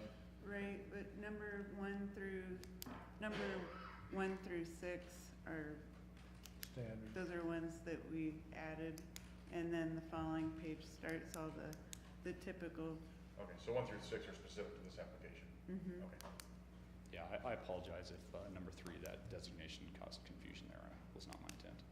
Doesn't That's cause, fine. doesn't cause me confusion, I know what you're talking about. We have any other questions? As long as he's up there, could you, just so everybody understands why these two buffers look different? So You can grab these, I assume. I've got it, I've got an original, I can give you. Okay.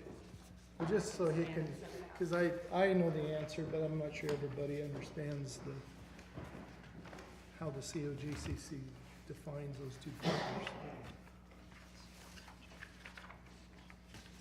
Just that her question was, why do the 1,000-foot buffers look different on those two drawings?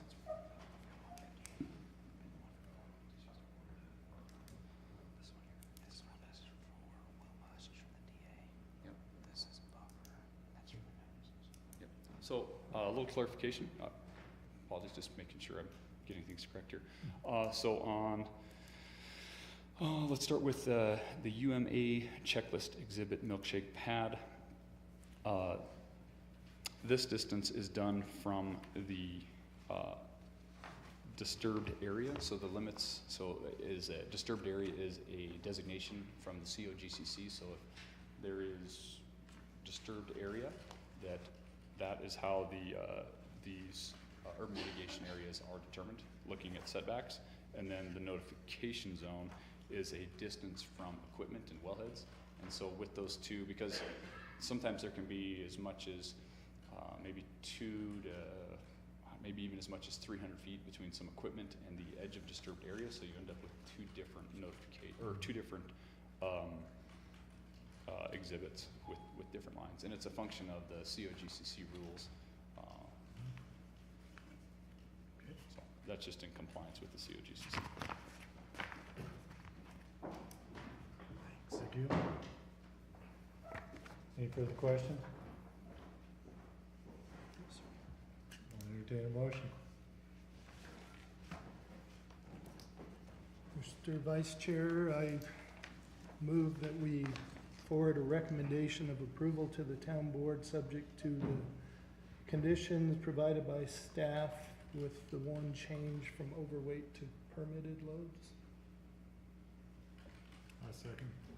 It's been moved by Commissioner Dennison and seconded by Commissioner Schinner to forward a recommendation to the town board with the approved conditions presented by staff, changing item 3 from heavy truck hauling to permitted loads. All in favor? All in favor vote yes, all opposed vote no.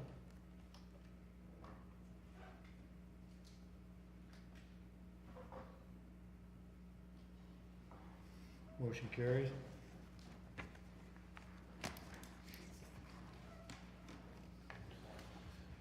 Move on to item 7, which is, again, we'll close the regular hearing and open up a public hearing for a rezoning petition, Valley Center subdivision lots A and B, Allen High Street, AgriFab, Colorado, applicant Mike Muir, Olson Associates. Paul, you got the floor. Mr. Talon, could I Yes. add one more piece of information for the question on Sure. the Surface Cuttings land farm? Sure. And can I give a legal description on where that is located? Yes, that'd be fine. So that is located at, in section 11 of 8 North, 66 West, in the north half of the northeast quarter. Okay, thank you very much. Thank you.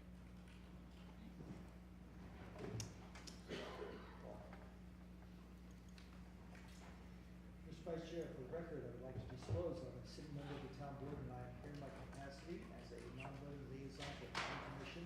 Although I will be present during this public hearing, I will not be giving my opinion or participating in the discussion. I will not recognize proceedings, influence, or affect my review of this matter when it comes before the town board. I will make my decision at the town board level based only on the evidence presented to the town board by the you. Paul? This rezoning request is being reviewed in accordance with Article 5, Chapter 16 of the Municipal Code. The applicants have requested rezoning lots A and B of the Valley Center subdivision. The total area of these lots is approximately 3.9 acres. The rezone request is to go from general commercial to limited industrial. The site is located north of Eastman Park Drive, to the east of State Highway 257. The purpose of the rezoning is to allow for the construction of 3 buildings containing office warehouse uses, a project that's concurrently being site planned. The subject property was previously home to buildings that were destroyed in the 2008 tornado. Properties to the north are zoned limited industrial, while properties to the east and west are zoned general commercial. And property to the south across Eastman Park Drive, also zoned general commercial.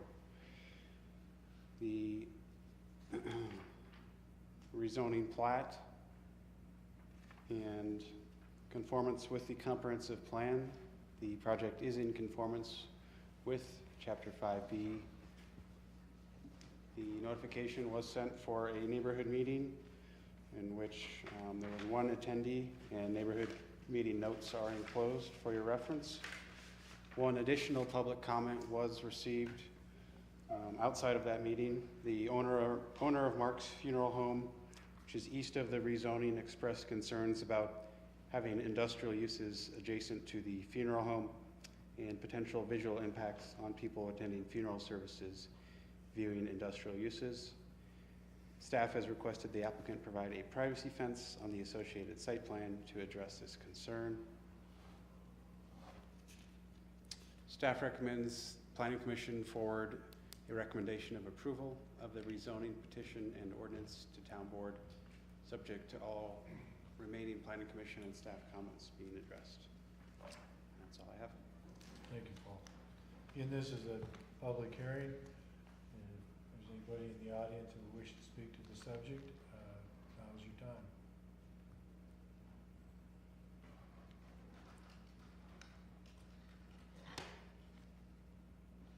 Any day now.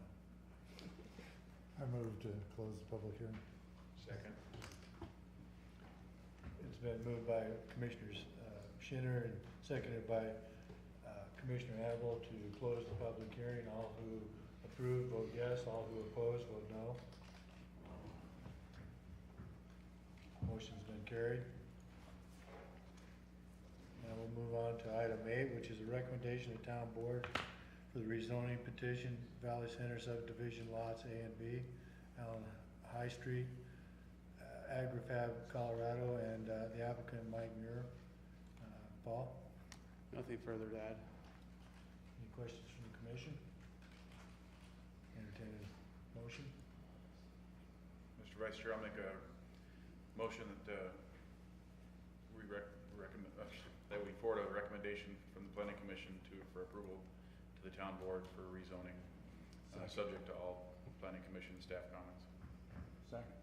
Moved by Commissioner Hannibal and seconded by Commissioner McWilliams to forward a recommendation of approval of the rezoning petition and ordinance to the Town Board, subject to all remaining planning and staff comments being addressed. All who approve, vote yes. All who oppose, vote no. Motion carries. Now we'll move on to item 9, which is a site plan presentation for Valley Center subdivision lots A and B. Again, Allen High Street, AgFab, Colorado, applicant Mike Muir. Paul, you're back on. Thank you, Mr. Vice Chair. This, I seem to have left off the PowerPoint on this computer, which it is in your packet materials, should you have any questions. This site plan presentation is pertaining to the rezoning you just saw. Currently zoned general commercial, proposed to be zoned limited industrial. A minor subdivision is also under review to create 3 lots out of the existing 2 lots. The site, again, was formerly occupied by buildings destroyed in the tornado. There are a total of 3 buildings proposed within the development. The overall site development, 3.86 acres, 3 buildings sized approximately 9,000, 13,000, and 15,000 square feet. There will be 57 parking spaces provided. Approximately 27% of the area will be landscaped. Metal buildings are proposed with a synthetic stone wainscot along the bottom portion of the buildings. There are overhead doors in the rear of each building for tenants to access the facility. This site plan presentation is presented for your informational purposes. Should you have any comments, please address them to staff so we can incorporate in the review. This project is in conformance with the comprehensive plan. With that, if there's any questions for myself or the applicants. Okay, thank you. You have any questions? One question. How are, since you have 3 lots now, how are the roadways gonna be? Is the roadways all in one lot or another, or they're gonna have a separate entity managing roadways? The roadways are all, they're all private access roadways that are contained within easements. Okay, they're on everybody's lot then? Correct. And so that road has to be maintained by that parcel owner? I'm not familiar with maintenance, if there's an association or if it's on each property owner. The applicant might be able to answer that. Is the applicant here? Would you like to answer that question? You look guilty by Charlie. Hello, Allen High Street, 9231 Eastman Park Drive. And so to answer that question, so we will have an HOA that covers the maintenance on the accesses.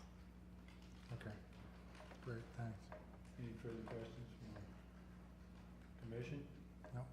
Well, at this point, there's no action on this. We'll go ahead. Thank you very much. Thank you. We'll move on to item 10, which again, we will close the regular meeting, open up a public hearing for a final major subdivision, Village East, 7th filing. Larry Buckendorf of Village East Investments, and the applicant is Morgan Kidder. Again, Paul. Thank you, Mr. Vice Chair. One more time, for your pleasure. Might as well. Mr. Vice Chair, for the record, I would like to disclose I'm a sitting member of the town board, and I am here in my capacity as an ongoing liaison to the Plan Commission. Although I will be present in this public hearing, I will not be giving my opinion or participating in the discussion. I will not let tonight's proceedings influence or affect my review of this matter when I come before the town board. I will make my decision at the town board level based only on the evidence presented at the town board public hearing. Thank you. Paul? This major subdivision request is being reviewed in accordance with Article 4, Chapter 17 of the Municipal Code. The site is located on existing tracts platted with the Village East subdivision. The subdivision encompasses approximately 1 acre. It's zoned residential mixed use. The subdivision is platting 7 lots that are currently contained in tracts. These lots could not be platted with the original subdivision due to their proximity to oil and gas operations.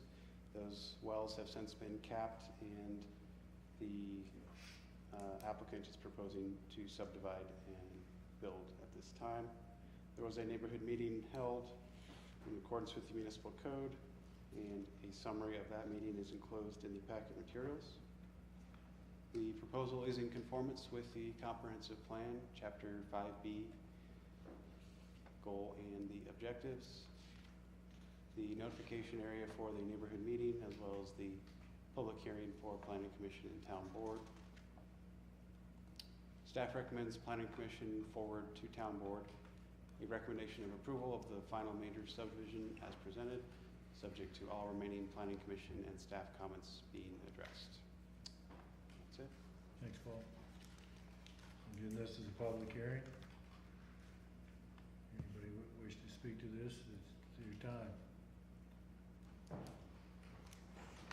Your name and address. Jeffrey Place, 1019 Sherrybrook Court. I just wanted to see the map again if I could. Sorry, I'm sorry. That's all right. I forgot to hit the repeat.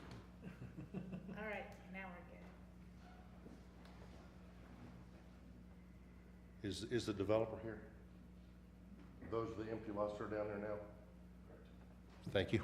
That was easy. Might have a buyer. No, just say it might have a buyer. Yeah, thank you. I'll entertain a motion. Move to close public hearing. Second. Second. It's been moved by Commissioner Engelwald and seconded by Commissioner McWilliams to close the public hearing. All who approve, vote yes. All who oppose, vote no. Motion's carried. We'll move on to item number 11, which is a recommendation to the town board. Final major subdivision, Valley East 7th filing, Larry Buckendorf, Village East Investments LLC, and applicant is Morgan Kidder. Again, Paul, anything else? Nothing to add, just want to request the following be entered into the record. The application and supplemental materials, staff memo, supporting documents, and recommendation. Okay, thank you, Paul. Any questions from the commission? No. I'll entertain a motion. Mr. Vice Chair, I'll make a motion that Planning Commission forward to the town board recommendation of approval of the final major subdivision as presented, subject to all remaining Planning Commission staff comments. Second. It's been moved by Commissioner Hannibal and seconded by Commissioner Schinner to forward a recommendation to the town board of approval of the final major subdivision as presented, subject to all remaining planning and staff comments being addressed. All who approve, vote yes. All who oppose, vote no. Motion carries. Move to item 12, which is a site plan presentation, Raindance subdivision tracks W, Y, and CC, Raindance Welcome Center and Covered Bridge. David Nelson and Martin Lend, Raindance Land Company. Paul? Thank you. This site plan presentation, site plan is being reviewed in accordance with Article 8, Chapter 17 of the Code. The site location is located north of Crossroads Boulevard. It's at the future intersection and roundabout with Raindance, the main street, providing access to Raindance, the Covered Bridge Parkway, which will continue north from that location. The site is currently zoned PUD, planned unit development, with an underlying zoning of residential mixed use. The proposed development includes a welcome center and subdivision entry features, including a covered bridge. In addition to this site plan, the development will require a minor subdivision to consolidate the multiple tracts into a single tract. According to the application materials, the Welcome Center is primarily intended as a sales center for homes in the Raindance development, and secondarily as a community space that can hold up to 120 applicants. The Welcome Center features an approximately 4,800 square foot building, 22 parking spaces, outdoor spaces featuring farmland, orchards, lawn space, and small gathering spaces. The subdivision entry feature includes large ponds crossed by a covered bridge and a variety of open lands, including agricultural and ornamental and open space areas. The covered bridge entry feature will be built by the developer and maintained by the Metro District. The covered bridge is a purely ornamental feature, and it is built on top of a standard roadway with culverts that will allow water to pass beneath. Since the covered bridge will be built over a public roadway that is maintained by the town, an agreement is being negotiated between the town and developer to protect the town against liability and maintenance of the covered structure. So, landscape plan, these are the ponds, these three here, the Welcome Center, elevations of the covered bridge, And again, this is a site plan presentation for your informational purposes. Please provide any comments you may have that staff can incorporate in the review. Elevations of the Welcome Center building and renderings of the Welcome Center. That's all I have on this one. Thank you, Paul. Does anybody in the commission have any questions for Paul? I just have one comment of traffic coming off of Crossroads. The town needs to be somehow insulated from that. Just like your traffic in through the development. You show a roundabout, but who knows what that's gonna look like. I've just broadened that scope a little bit further, just for liability purposes. Okay. Any other questions? Again, there's no recommendation on this. Thank you for that. And again, this is just presentation purposes for us. We'll move on to our final act of the night, which is somebody's going to hear the train coming. It's the election of the Planning Commission Secretary for the remainder of the 2017 calendar year. Scott?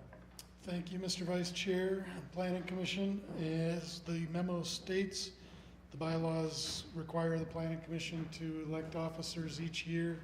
And when Commissioner Harding resigned a few months ago, we lost our acting secretary. So we need nomination of a secretary for the remainder of 2017 and then approval of that nomination. I move for Commissioner Dennison. Didn't see that one coming. Yeah. I was thinking who wasn't here. What is the role? or What's the job The description? duties of the secretary before I say yes. Generally, the secretary delegates the minutes taking to staff, so the role is fairly minimal. But you would serve as if Vice Chairman Talon wouldn't have been able to make it tonight, then you would be the next man up to run the meeting. We make a condition that you can't delegate the minute taking? Oh, that's and I respect. Patty will second that. I kinda like that one. Can I get a motion on that? I'll second. Second. Made a motion, I think. Yeah. It's been moved by Commissioner Talon, seconded by Commissioner Annable, that Commissioner Dennison is now the secretary. All who approve, vote yes. All who oppose, vote no.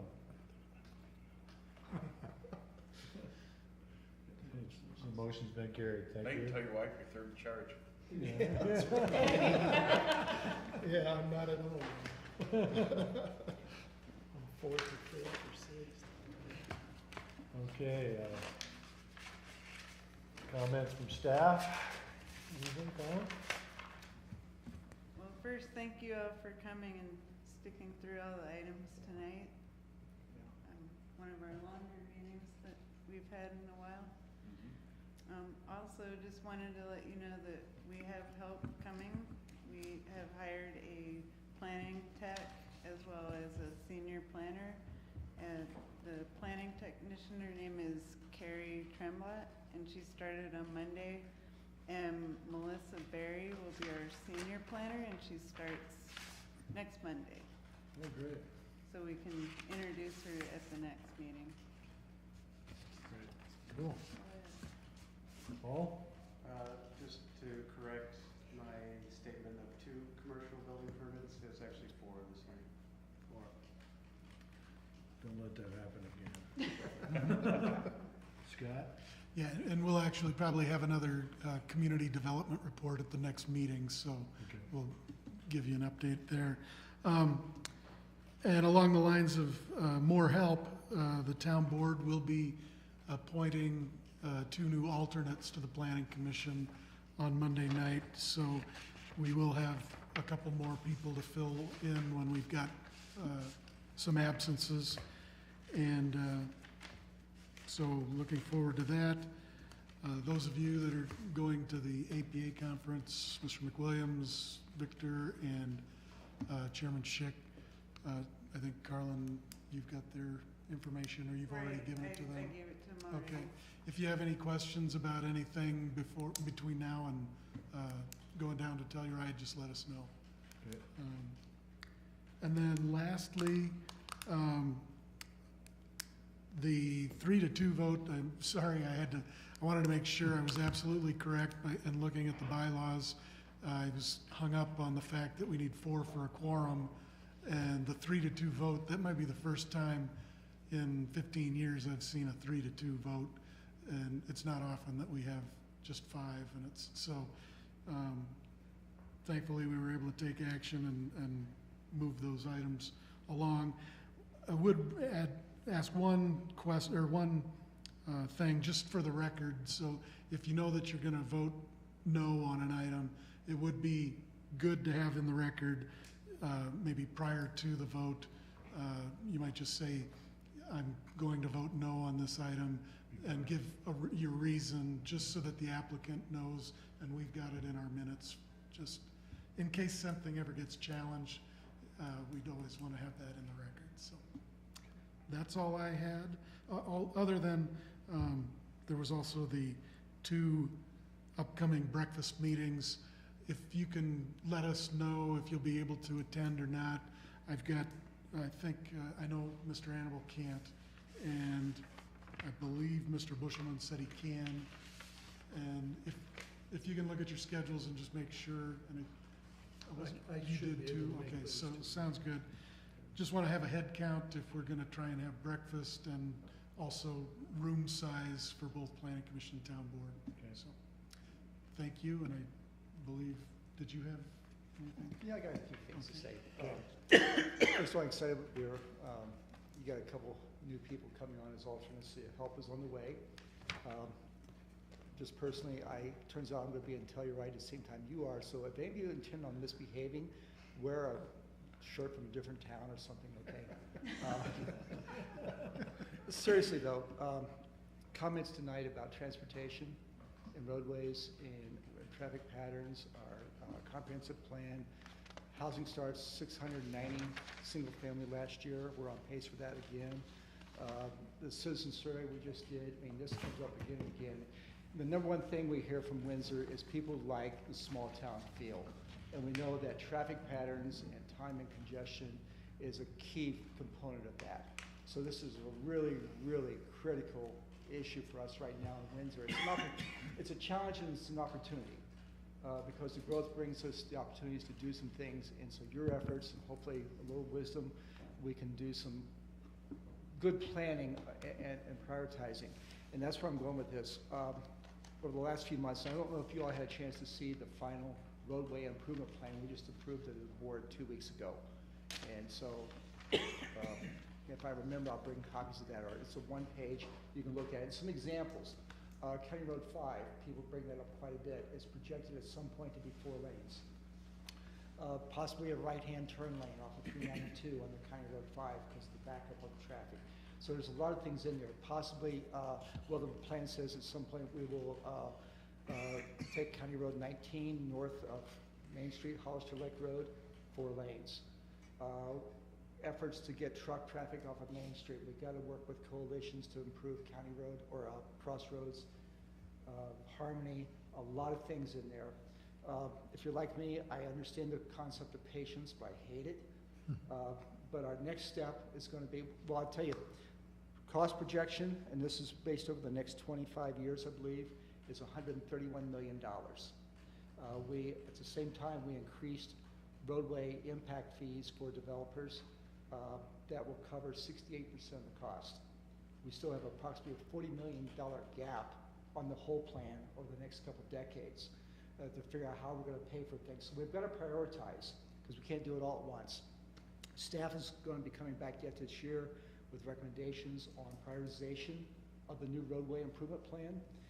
Probably include criteria such as present road counts, anticipated road counts based on what developments that you're seeing and you're bringing forward. Also, another thing that's, it's kind of a two-edged sword maybe. Development brings more traffic, but developers also pay 2/3 of the cost of roadway improvement on, correct term, but new traffic patterns. Generation. New generations. So when we look at some of these things that you're looking at, we can also see that they're gonna be bringing some money, or they need to bring some money to the table, as well as us working with partnerships, whether it be Larimer County, Weld County, Severance, Timnath, Crossroad Coalition.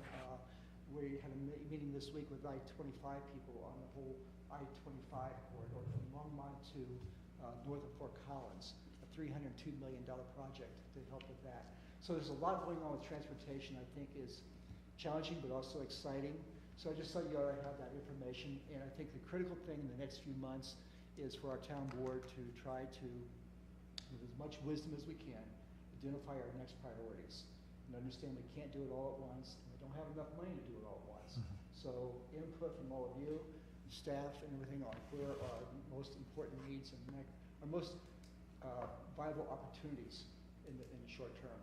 So it's not bedtime reading, but I think it's really critical to that feel and culture of Windsor. So I'm kind of excited about trying to work on some of those things. Thank you. Thank you for listening. And finally, communication from the commission. You have, No, sir? Mike? I'm good.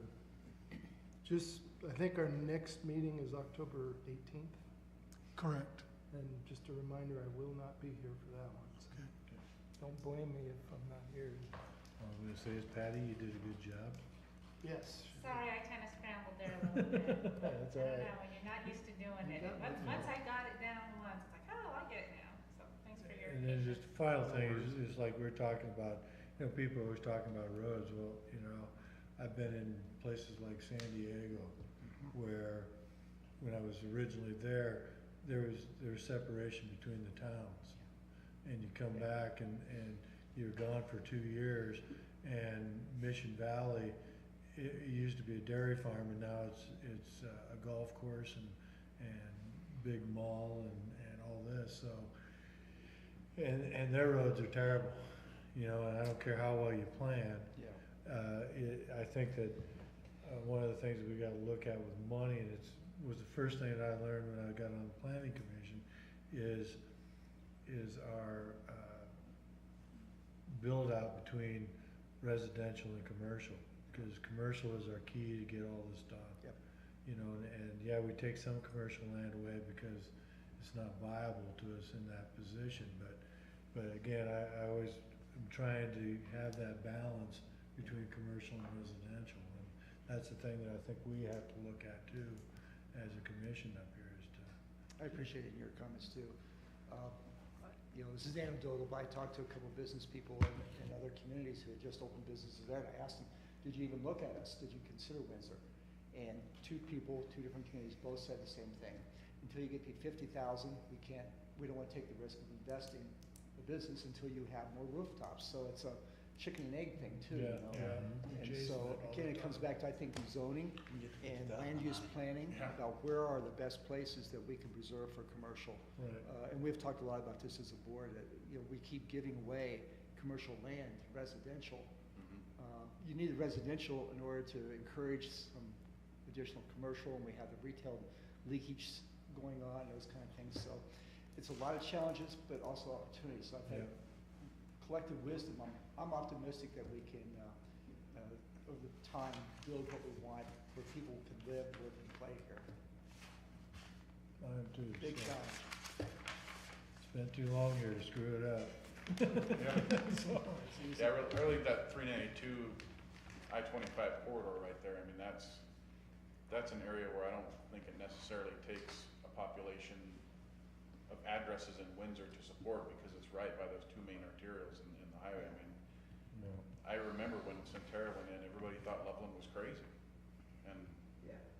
what a hit, right? Right.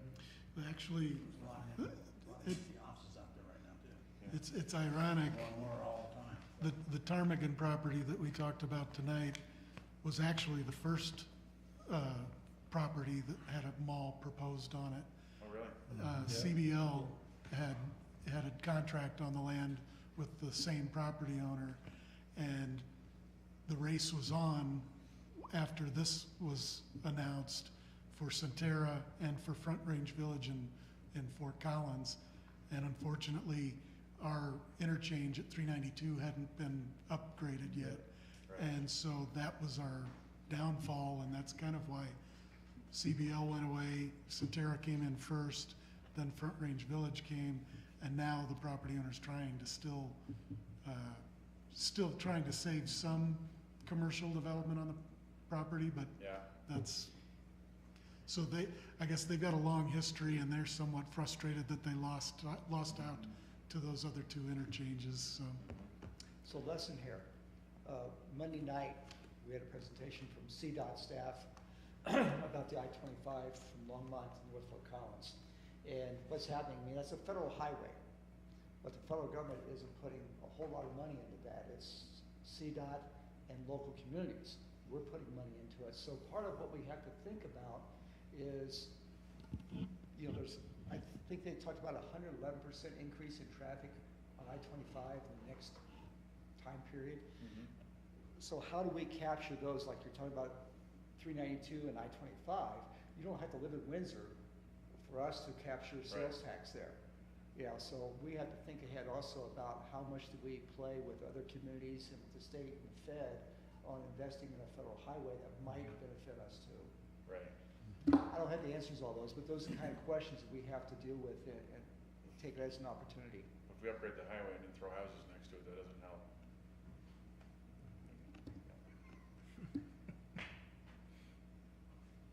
We'll see. Meeting adjourned.